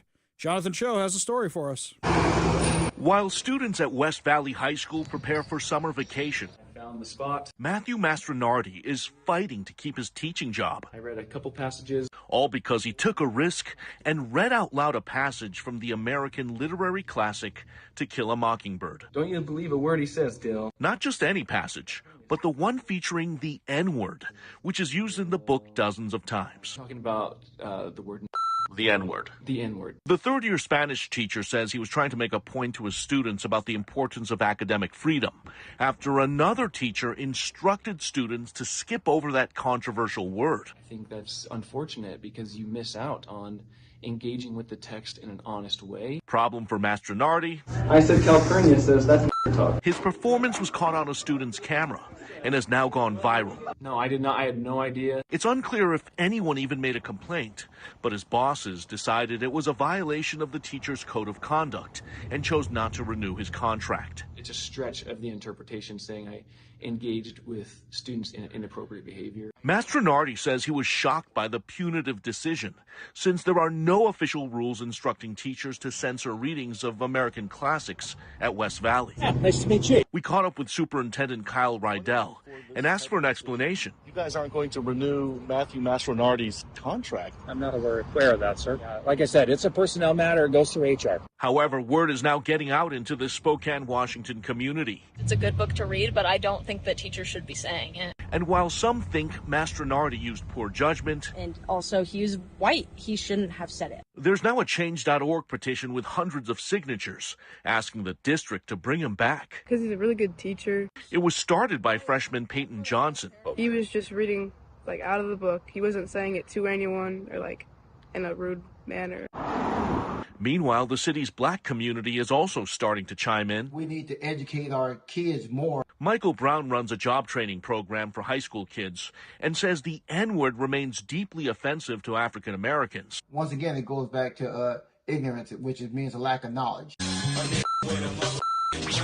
But is also glorified by athletes and entertainers in pop culture. People, but I hate niggas. So Brown says intent and context matter. It depends on how it's stated. When it all boils down, I think people need to know the truth. In this case, he says the district made the wrong call. And we got to quit shying away from that or being so sensitive. You want to tell us what really happened? Mastronardi is an Air Force veteran, also the school's assistant wrestling coach, and a father of 3. 4, 2, and 6 months old. And he's now appealing to the school board at the end of the month. Do you still stand by your decision to read the N-word out loud from this book? My conscience is clean, and if I could rewind to that exact moment, I would not do anything differently. So here's the thing about this. I'm kind of curious what you think. You're reading an American classic, To Kill a Mockingbird. It's got that word in it. Are we ignoring history? Do you think that this thing in the proper context should be taught? Do you think we're censoring a teacher? Do you think we're censoring education? Let me know what you think. 206-421-5757. That's 206-421-5757. When we come back, my friends, the final hour, free for all, your calls, your texts, your thoughts, your stories, and, of course, your feedback on the show as well. You're listening to The Ari Hoffman Show on Talk Radio 570 KBI.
Welcome to the Ari Hoffman Show on Talk Radio 570 KVI. If you want to be part of the most dangerous show on the airwaves, call or text the Warrior Injury Law Studio line at 206-421-5757. That's 206-421-5757. Coming up at 5:45. Your chance to win fantabulous prizes, including tickets to Pantera and also a $50 Daniel's Broiler gift card. But before we get to any of that, looks like a lot of you have feedback on our previous segment. Is it okay to say the N-word when you're teaching kids a class, especially on To Kill a Mockingbird? We go to Warrior Injury Law Studio line, take a call from Susie in Burien. Susie, what do you say? I say that the words are not stones. And originally that was not a pejorative term. It simply was what people called each other. To hyper emphasize and make poisonous things that are not actually poisonous is a weakening of our whole thought system, and it's a wrong focus with a very negative effect. Yeah, those are fair points. I mean, also think about the other stuff that's in those classrooms right now, Susie. They don't seem to have a problem with any of those. They don't have a problem with the hypersexualized education or any of that, do they now? Oh, my gosh, it's profane. It's travesty. Yes. Travesty, literally. They're trying to absolutely obey. I don't know who we can point to, but the weakening of the beautiful constitutional notion that you are free to say what you want as long as you don't hurt somebody or take their stuff. Now we've got these wussified people quivering over the fact and focusing on what they're being called rather than getting a job. And that's not anybody in particular. It's everyone using that word and worrying about it and not worrying and so worried about pronouns. You're right. Yes. Pronouns. I forgot about the pronouns. How dare you call me by the wrong pronoun? Susie, great call. Appreciate you being part of the show. You want to be part of the show, give us a call or a text at 206-421-5757. That's 206-421-5757. This one, over here from the 206, Ari, Huckleberry Finn features a character named, not going to say it on the radio, Jim. And like Mockingbird, it's an American classic. Too bad those who are trying to make America and world history disappear are offended by those terrible, terrible books, he says in sarcasm. So this one's from Dave. I graduated in 06 in Bothell. My English classes had me read Animal Farm in 8th grade, 1984 in 9th, To Kill a Mockingbird in 10th, along with Shakespeare. Fight Club. You got to read Fight Club? That's awesome. I didn't get to do that. We discussed the language and its context, and we were able to handle it. What ideological wimps. John in Auburn says, Ari, they're trying to change history by censorship. The left has been changing definitions of words for a while now. Why not change literature as well? Yeah, John in Lakewood says, no one seemed to care when Samuel L. Jackson said the N-word in Quentin Tarantino movie Pulp Fiction. Why the uproar now in a bona fide educational setting? 100% right. I think that's actually the point Jonathan Cho was trying to make by bringing up Chris Rock. This one here from the 360, yes, I think we're censoring educators and education, and it's not right. Brian says all the sexually explicit material they allow in schools. This is what they're going to fire a teacher over now? Yeah, exactly. Exactly. In fact, a lot of you are chiming in on that one. This one from the 360. Liberals have no issue with sexually explicit materials for kids. What about the rap music? Democrats are so hypocritical. Yeah, that's exactly why Jonathan Cho played those clips he did in the presentation. The story we just played for you. We go back to the Warrior Injury Law Studio line. Take a call from Corey in Bellevue. Corey, what's going on? Hey, Ari. This is a perfect chance for us to apply Cloward and Piven to make the leftists live to their own standards. As we know, more than a third of our graduating high school students are not literate in English. Mm-hmm. Therefore, any written word is offensive. Any teacher administrator in a public school who uses a written word should be fired. As we know, many of the students can't speak English properly. Therefore, anyone who speaks, who is a teacher administrator, should be fired because any spoken word in English is offensive. And of course, leftists tell us that silence is violence. So any administrator or teacher in the public schools who remains quiet should be fired because we should make them live to their own standards. I think their heads would explode. I think we should send you to these school board meetings, Corey, and watch what happens, don't you? Awesome. And I strongly believe in private schools and in homeschooling. And this is just one opportunity we can use to try to stick it to them. like I say, make them live to their own standards, whether it's the violence in the streets or this ridiculousness that they're doing in our schools where they are criminally failing to teach our students. So many people who graduate can't even read their diploma and are functionally illiterate and can't function in the modern world.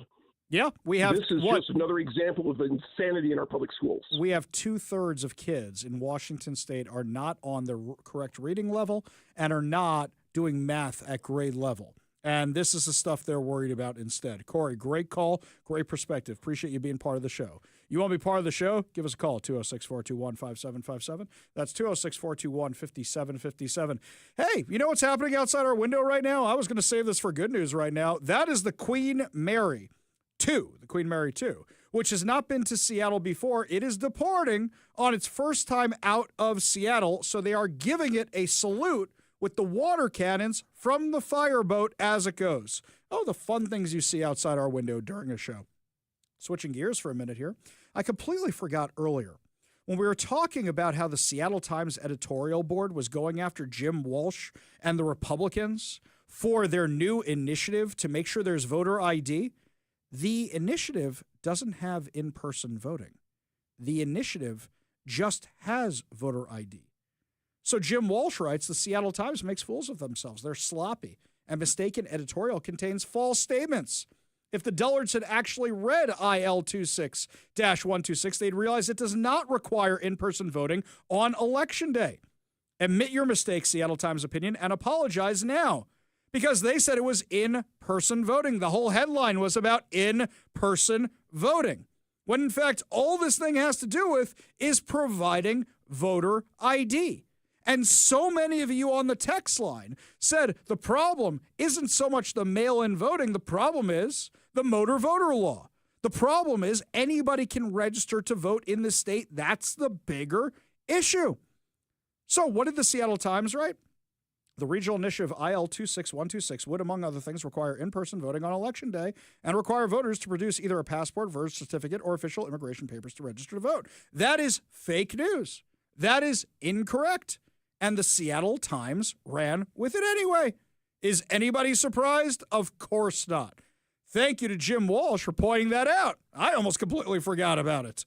Meanwhile, the Seattle Times are not the only ones who are purveyors of fake news. Karen Bass is blaming the riots in Los Angeles on Donald Trump, not the people who are lighting Waymos on fire. A week ago, everything was peaceful in the city of Los Angeles and in all of the representatives behind me in their cities as well. Things began to be difficult on Friday when raids took place, and it's important that I begin there because that is the cause of the problems that have happened in the city of Los Angeles and other cities. This was provoked by the White House.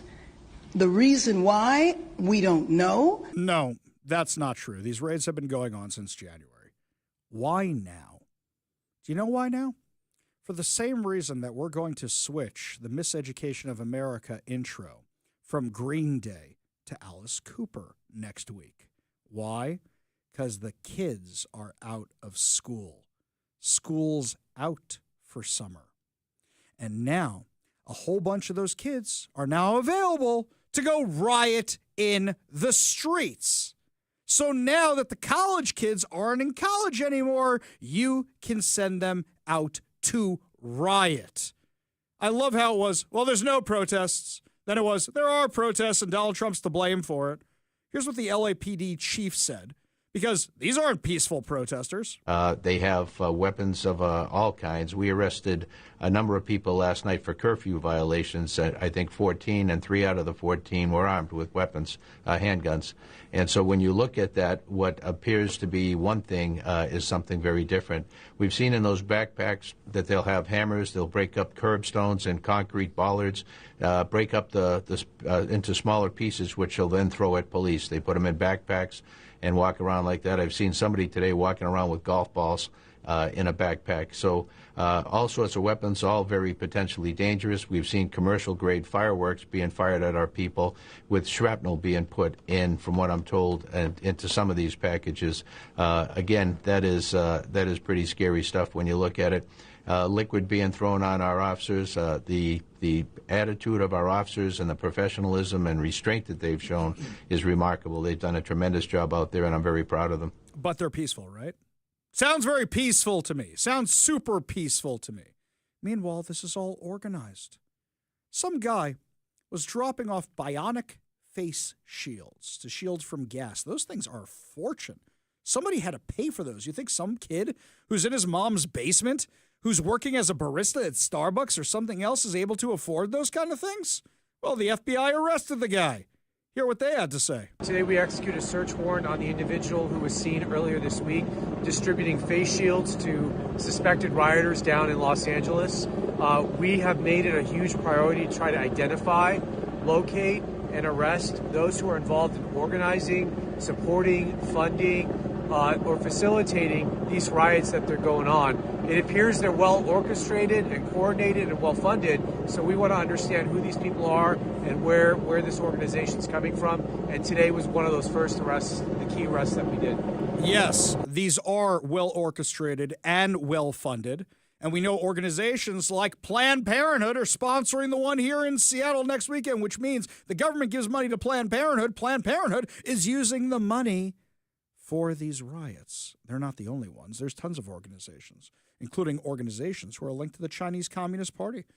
Press secretary was talking about these organizations today. The president said yesterday that paid insurrectionists were behind or were involved in the protests in Los Angeles. Does the White House have any more details about who they believe is paying these protesters? The president spoke about this last night when he returned from Fort Bragg, because frankly the president has a lot of common sense. And if you look at some of the imagery that we have received from the Department of Homeland Security and ICE and law enforcement who are on the ground, you will see boxes and boxes of very professionalized masks and rioting equipment being dropped off for these protesters. So it's a good question the president is raising, and one we are looking into, about who is funding these insurrectionists and these rioters and these protesters and these illegal criminals. And I have updates for you on the numbers, by the way. Since June 6th, there have been 330 illegal aliens that have been arrested as part of these riots in Los Angeles. 113 of those illegal aliens had prior criminal convictions.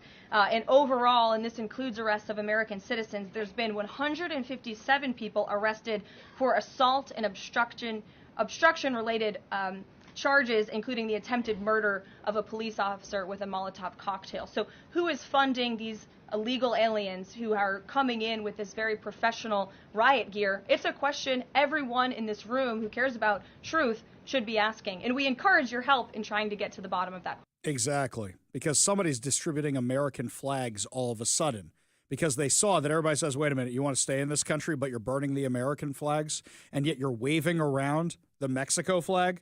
What sense does that make? None at all. This is organized. This is organized, and a lot of Democrats say, well, if our people want it, we're going to support it. We're going to back them. And they don't realize they're being used. All these people want is to overthrow America, to get rid of America. That is the goal here. This is an insurrection. This is a violent insurrection. This is a rebellion of people who are not even citizens of this country and their supporters who are. Takes me back to another insurrection, as the left would call it. January 6th, right? Nancy Pelosi said this. She was talking about how we begged the president of the United States to send in the National Guard. He would not do it. That's not true, Nancy. In fact, I remember you were the one who told us this in your daughter's documentary she made about the day. We have responsibility, Terry. We did not have any accountability for what was going on there, and we should have. This is ridiculous. You're going to ask me in the middle of the thing when they've already breached the inaugural stuff that should we call the Capitol Police? I mean, the National Guard? Why weren't the National Guard there to begin with?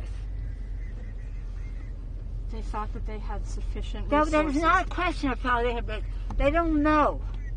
They clearly didn't know, and I take responsibility for not having them just prepare for more. I love that you can hear her mask over her face, so you know it was January 6th when they're all wearing their masks over their face. Yeah, that's Nancy Pelosi being driven away from the Capitol on January 6th after she failed to bring in the National Guard. So now that Donald Trump is bringing in the National Guard, you're mad about it? By the way, Bruce Harrell, Nick Brown, Bob Ferguson, all of them made it about Donald Trump today, not about the rioters who caused enormous damage to the federal building downtown. Oh, by the way, they're planning on being at Cal Anderson Park on Saturday, and they probably don't have work or school on Sunday. So what do you think the odds are of a full-out autonomous zone? What do you think the odds are of a full-out attack on Saturday? Because they did it last night, and you've got mainstream media outlets going, oh, it was mostly peaceful. Give me a break. They're pulling dumpsters in the middle of the street, lighting them on fire. They're launching explosives at police officers. They're throwing bricks at police officers. They're throwing concrete at police officers here in Washington. That is not peaceful. We go to the Warrior Injury Law Studio line. Take a call from Tom in Maple Valley. Tom, what's up? Hey, Harry, how you doing? Doing good, man. What's going on? To do with, it just irks me when I hear these people like Karen Bass sit there and the Democratic Party, hands down.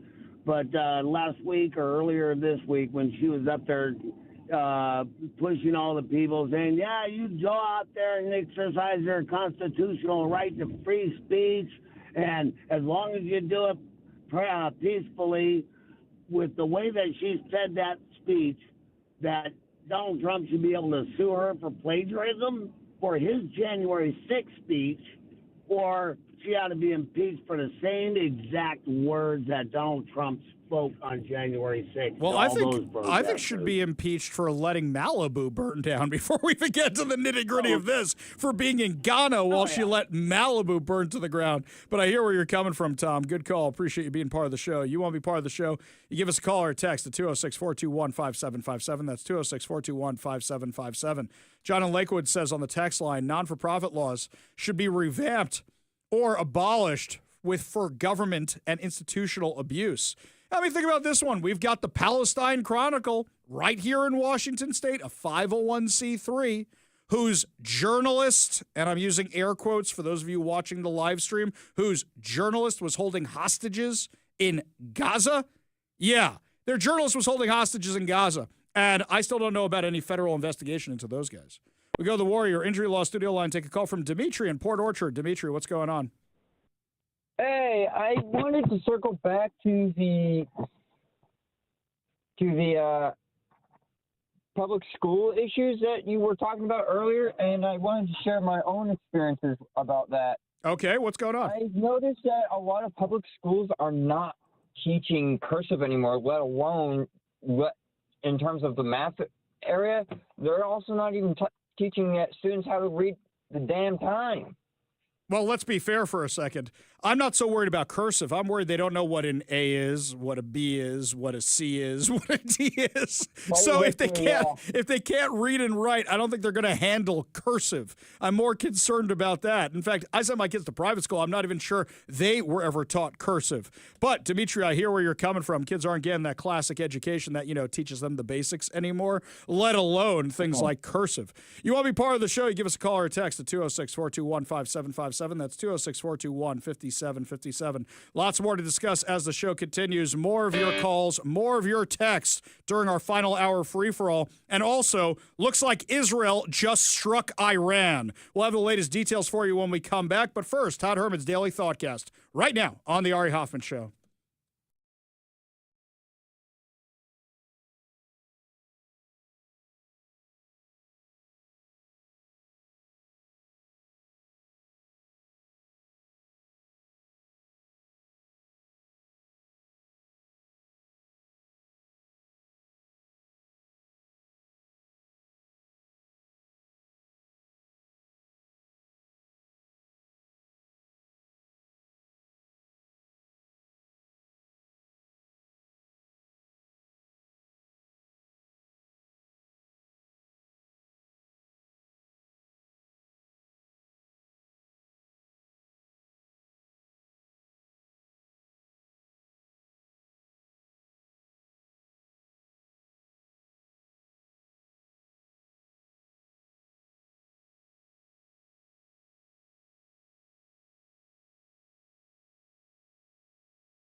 Welcome back to the Ari Hoffman Show. Just a reminder, coming up at 5:45, your chance to win two tickets to Pantera at the White River Amphitheater on August 22nd.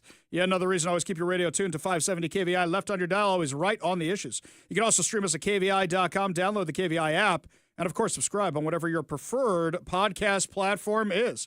Also, don't forget, if you want to see this healing sunburned face and this receding hairline, you can check us out over on Facebook, X, Rumble, and of course over on YouTube. We go to the Warrior Injury Law studio line, take a call from Tom in Seattle. Tom, what's up, man? Hi, I just wanted to quickly comment on that teacher who got fired. I think he was on this morning with or this afternoon on Lars' radio program.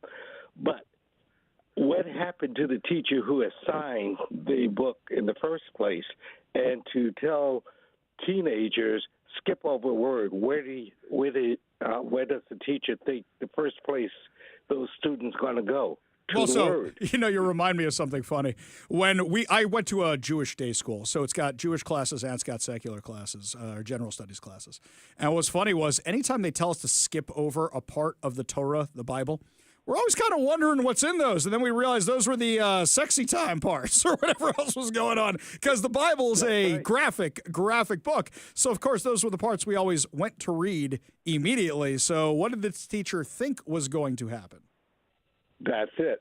So I understand. I don't understand if they put he or she up to be fired as well for assigning the book that they are so offensive against the word. Well, here's the thing. I mean, I wouldn't censor the thing, but here's the thing. The other stuff they allow in these schools, the word is the issue. Given all the hypersexualized stuff and all this other stuff they allow in the schools that they're talking about these days, this is the stuff they're censoring. Tom, appreciate the call. Appreciate you being part of the show. You want to be part of the show, give us a call or a text at 206-421-5757. That's 206-421-5757. We go back to the Warrior Injury Law studio line. Take a call from Pete in Florida. Pete, what's up? Hey, I'd like to let you know that the law in Florida is it has to be 6 or more people in front of you before you can drive right through them. Oh, darn it. I was hoping one would just come out of nowhere. Yes. Oh, I know. And if I may. Yes. May I? Yes. These salmon people, they've never even went fishing for them. If you want to solve the salmon problem, you get rid of Herschel and his offspring. Okay. I don't get the reference. What are we talking about here? Herschel was the sea lion that appeared over there in Lake Union. Oh, this is a local thing. I'm sorry. Watch, my phones are going to blow up now. Ari, how do you not know this? No, yeah, that's fine. I just want you to know. Okay, thanks. It's like the Weedle on the needle. I understand. Salmon. Thank you, Pete. Yeah. Appreciate it. Appreciate you being part of the show. You want to be part of the show, you give us a call or a text at 206-421-5757. That's 206-421-5757. Hang on right now. It looks like we got some very serious breaking news going on right now. Talk Radio 570 KVI. Breaking news on the Ari Hoffman Show. It looks like Israel has launched a preemptive strike on Iran. Initial reports are explosions at Natanz and Fordo, which are both main nuclear facilities. A state of emergency has been declared in Israel, including bans on educational activities, gatherings, work except for essential work. This is the real deal. That means Israel is preparing for war with Iran. Now, I want to know what you think, because I know Tucker Carlson has his own conspiracy theories he's been putting out there. Israel should take care of Israel. The U.S. doesn't need to get involved in this. Israel did what the Israel does because the U.S. was specifically trying to broker some kind of deal, and the White House said the deal fell apart. I've been saying from the beginning Iran was stalling for time, because what happened was when Israel launched all those projectiles, when Iran launched all the kamikaze drones and the ballistic missiles at Israel last April. Remember Joe Biden? Don't fight back. Don't fight back. I don't know why. Just don't do it. It's bad. Don't go into Rafah. And don't call Sinwar. And I'm going to sleep now. That's what it was. So Israel took out Iran's defensive capabilities, and they've been spending all that time building back better, you might say. So they've been trying to build all that stuff back, and these negotiations with Trump were just a stalling tactic. We all know this. Trump recognizes this. Trump has been asked for the last 48 hours at every single press conference if he knew Israel was going to attack, and Trump's smart enough not to open his mouth and say what's going to happen. We're not asking the U.S. to get involved in this, but Israel taking out those nuclear facilities, that's a favor for the entire world. Anybody here know what the Osirak reactor is? Most of you probably don't know. In the 1970s and 80s, Saddam Hussein was building a nuclear reactor to create nuclear weapons. And what happened? Israel got wind of this because Saddam Hussein loves launching missiles in Israel. He did so during the first Iraq war. And they took out the Osirak reactor. This is a guy who gasses his own people. What do you think he'd do to the Jews? So they took out the Osirak reactor. They sent in a flight of F-16s, I believe it was, and they took out the reactor, just like in Top Gun, except more desert. So they did the exact same thing. Israel saved the world from Saddam Hussein having a nuclear weapon. We can get into what happened in the second Iraq war and the intelligence failure there an entire another time. But this is huge because, once again, Israel's protecting the world. In Iran, they don't just call for the death of the Jews and the death of Israel. They also call for the death of America. This is what they do. So now Israel seems to be gearing up for full-scale war. If they're shutting down schools and they're shutting down work and they're shutting down weddings and they're shutting down gatherings, that's what they do, which means we're probably going to see a lot more strikes on this. We go back to the Warrior Injury Law studio line, take a call from Jason and Lacey. Jason, what's going on? You know, I've been listening to you talk about the story with the book being read or whatever, and the word that shouldn't have been said, and censorship and all that.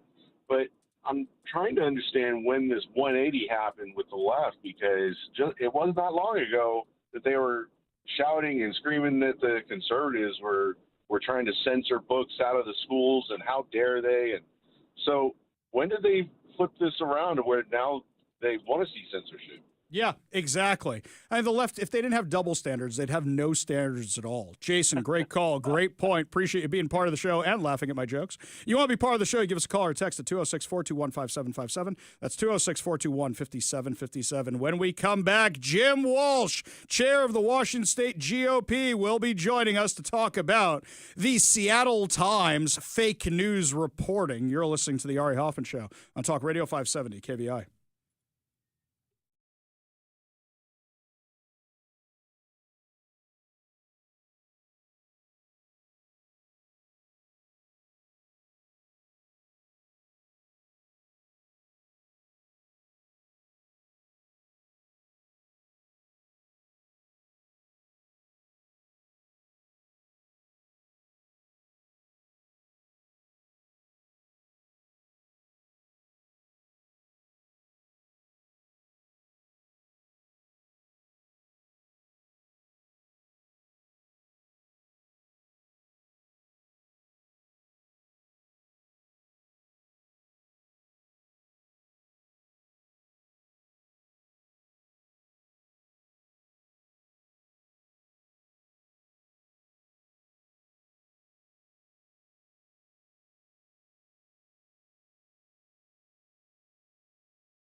We've been covering this story a lot today, all because the Seattle Times wrote some really dumb headlines and a really dumb, badly worded, poorly written editorial about the GOP's new initiative. Joining us now to discuss their insanity on the Warrior Injury Law studio line is none other than Washington GOP Chair, Representative Jim Walsh from Aberdeen. Thanks so much for being with us today. It's good to talk to you, Ari. You know, you're not supposed to let this kind of stuff get under your skin, but this thing that Seattle Times did is so dumb and so full of mistakes and so bad, just so poorly done. It kind of grates on me. I don't mind it being critical of something we're trying to do, but this is like amateur hour. So let's walk through it for a second. Let's fill everybody in who may not have been listening earlier exactly what they did. Well, they wrote it's an editorial, so they can say, well, this is not, reporting, this is our opinion, and try to hide behind that excuse. But it's about IL 26-126. That's this initiative that I sponsored and filed, and the Republican Party is behind, that requires proof of citizenship when people register to vote. That's all it does. It requires, when you register to vote, that you provide a birth certificate or a passport or an enhanced driver's license, a real ID level type of identification, and you register to vote. It's to make sure you're a citizen and you're a legal voter. And it's something people have been talking about for years. It's an important election reform. It'll restore trust in the elections here in Washington. It's a good thing. So that's what it does. This op-ed from the Seattle Times says that the initiative does a bunch of things it doesn't do, including getting rid of vote by mail, which it doesn't do.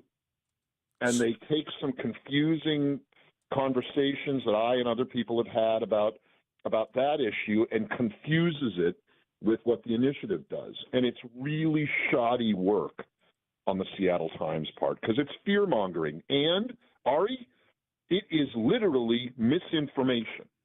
And these sanctimonious people at the Seattle Times, hoop and holler about misinformation on Trump and misinformation on Republicans and misinformation on conservatives and how we always traffic in misinformation. This is literally misinformation that these people at the Seattle Times are publishing, and they ought to be ashamed. And I think they owe me an apology. And they owe all their readers, all 12 of them, an apology. I've got a conspiracy theory, and I've got a little devil's advocate work for a second here. So let me do the devil's advocate first, and then I think you're going to enjoy the conspiracy theory. So do we expect any different? They lied calling it a Muslim ban. They lie about the travel ban. They lie about everything Donald Trump does. This is just an editorial so they could say it's opinion, and they could say, well, we know this is what you mean to do down the road because you said X, Y, and Z. So is it any different than any other lie the Seattle Times tells? Literally, they said it was a peaceful protest yesterday. Yeah, the peaceful protest thing is also bad. Some of their misinformation, some of their bias, some of their poor journalism is a matter of interpretation. I mean, that's why the peaceful protest thing is an evergreen, because you can define peaceful in goofball ways and stick to your guns. The difference here is this is a demonstrable falsehood. It is a false statement that paper made about what an initiative does, a particular initiative. And I think it's more red-handed than most of their spin. Ironically, they preemptively accuse me of spin in the editorial when they're the ones who are printing false information. So, yeah, you're right. I mean, the Seattle Times, the reason they have dwindling circulation is they've given up any pretense of being an objective reporting. They're just not. And I just think we need to find these examples, these clear examples of them saying false statements, making false statements of fact, and we need to show them bright and clear to everybody that this paper is an opinion rag with false information in it. It is not a reliable source. So here's my conspiracy theory, and I bet you I'm right. So let me throw this one out there for you, and I think you want some people over at the GOP to check this out. What do you want to bet? they took one of the emails that fundraises or one of the press releases from Democrats on this and just used it. If they cut and pasted or used pieces of it, you can nail them to the wall with that. You probably get their emails. You've probably seen the emails. I recommend you go check because odds are they're literally printing the Washington State Democrats' talking points. What do you think about that? I don't think it's a conspiracy theory, Art. I think that's already demonstrable. You can show that. And, it's just so sloppy. It's so lazy. I mean, come on, guys. Don't you even care about having any semblance of a reputation for being professional and fair? Or are you so far gone?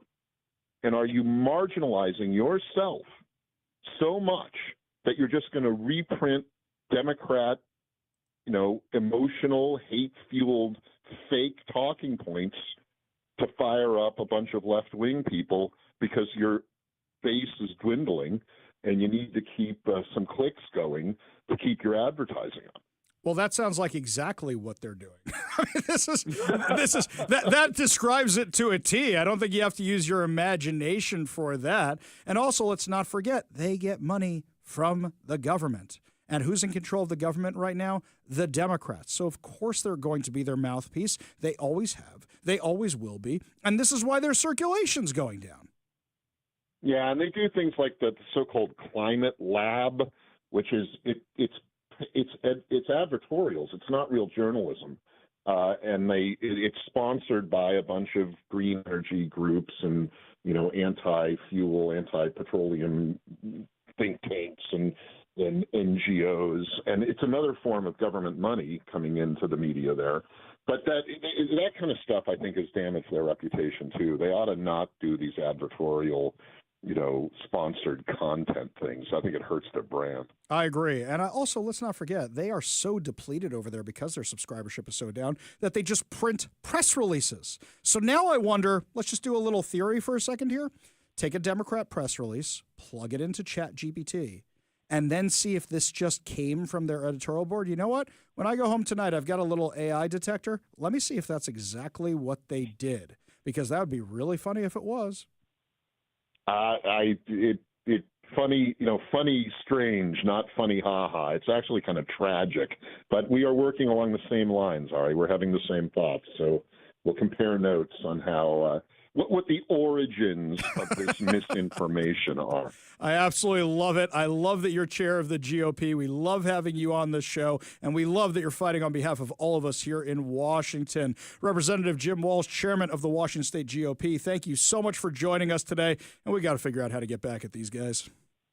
Yeah, and look, we want them to figure it out. I'd like them to be a reliable newspaper. If they can mend the fence, they can apologize for this stuff, and they can commit to doing better, then we can talk. Yeah, I agree. I think we all want that, or just say, hey, let's find a new news source. Jim Walsh, thank you so much for joining us today. Really do appreciate it. Only good news to wrap up the show. Your good news giveaway, your good news headlines, your chance to win a $50 Daniel's Broiler gift card and tickets to Pantera. You're listening to the Ari Hoffman Show on Talk Radio 570 KVI.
It is time to feel good as we wrap up another amazing episode of the Ari Hoffman Show right here on Talk Radio 570 KVI.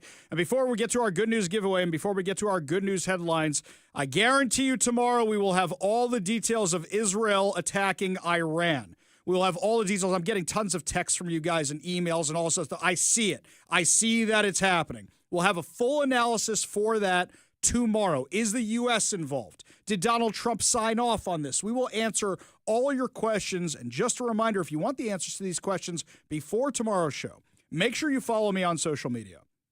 Ari Hoffman Official on Facebook and Instagram, The Hofffather over on Twitter. I just posted some videos, as a matter of fact, of Tehran on fire after the IDF struck multiple targets, not just Iranian nuclear facilities, but also it looks like they're going after the head of the snake, the leadership. So I'll have all the details as I get them throughout the night. And yes, my son is perfectly fine. Just checked in with him as well.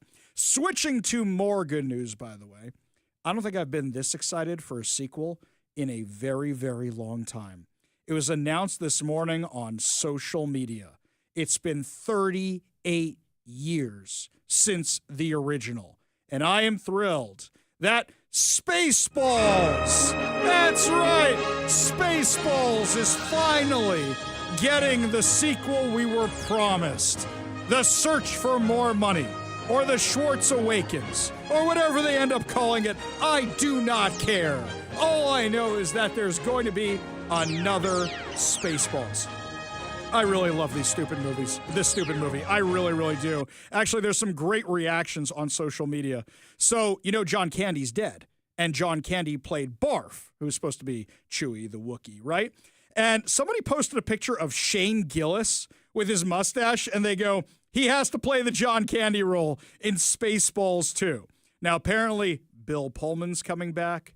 Daphne Zuniga is coming back. Mel Brooks, yes, he's still alive. He's coming back as yogurt. I hate yogurt, even with strawberries. Yes, apparently Mel Brooks is coming back. The trailer is on social media. And I have to say, the trailer is unique.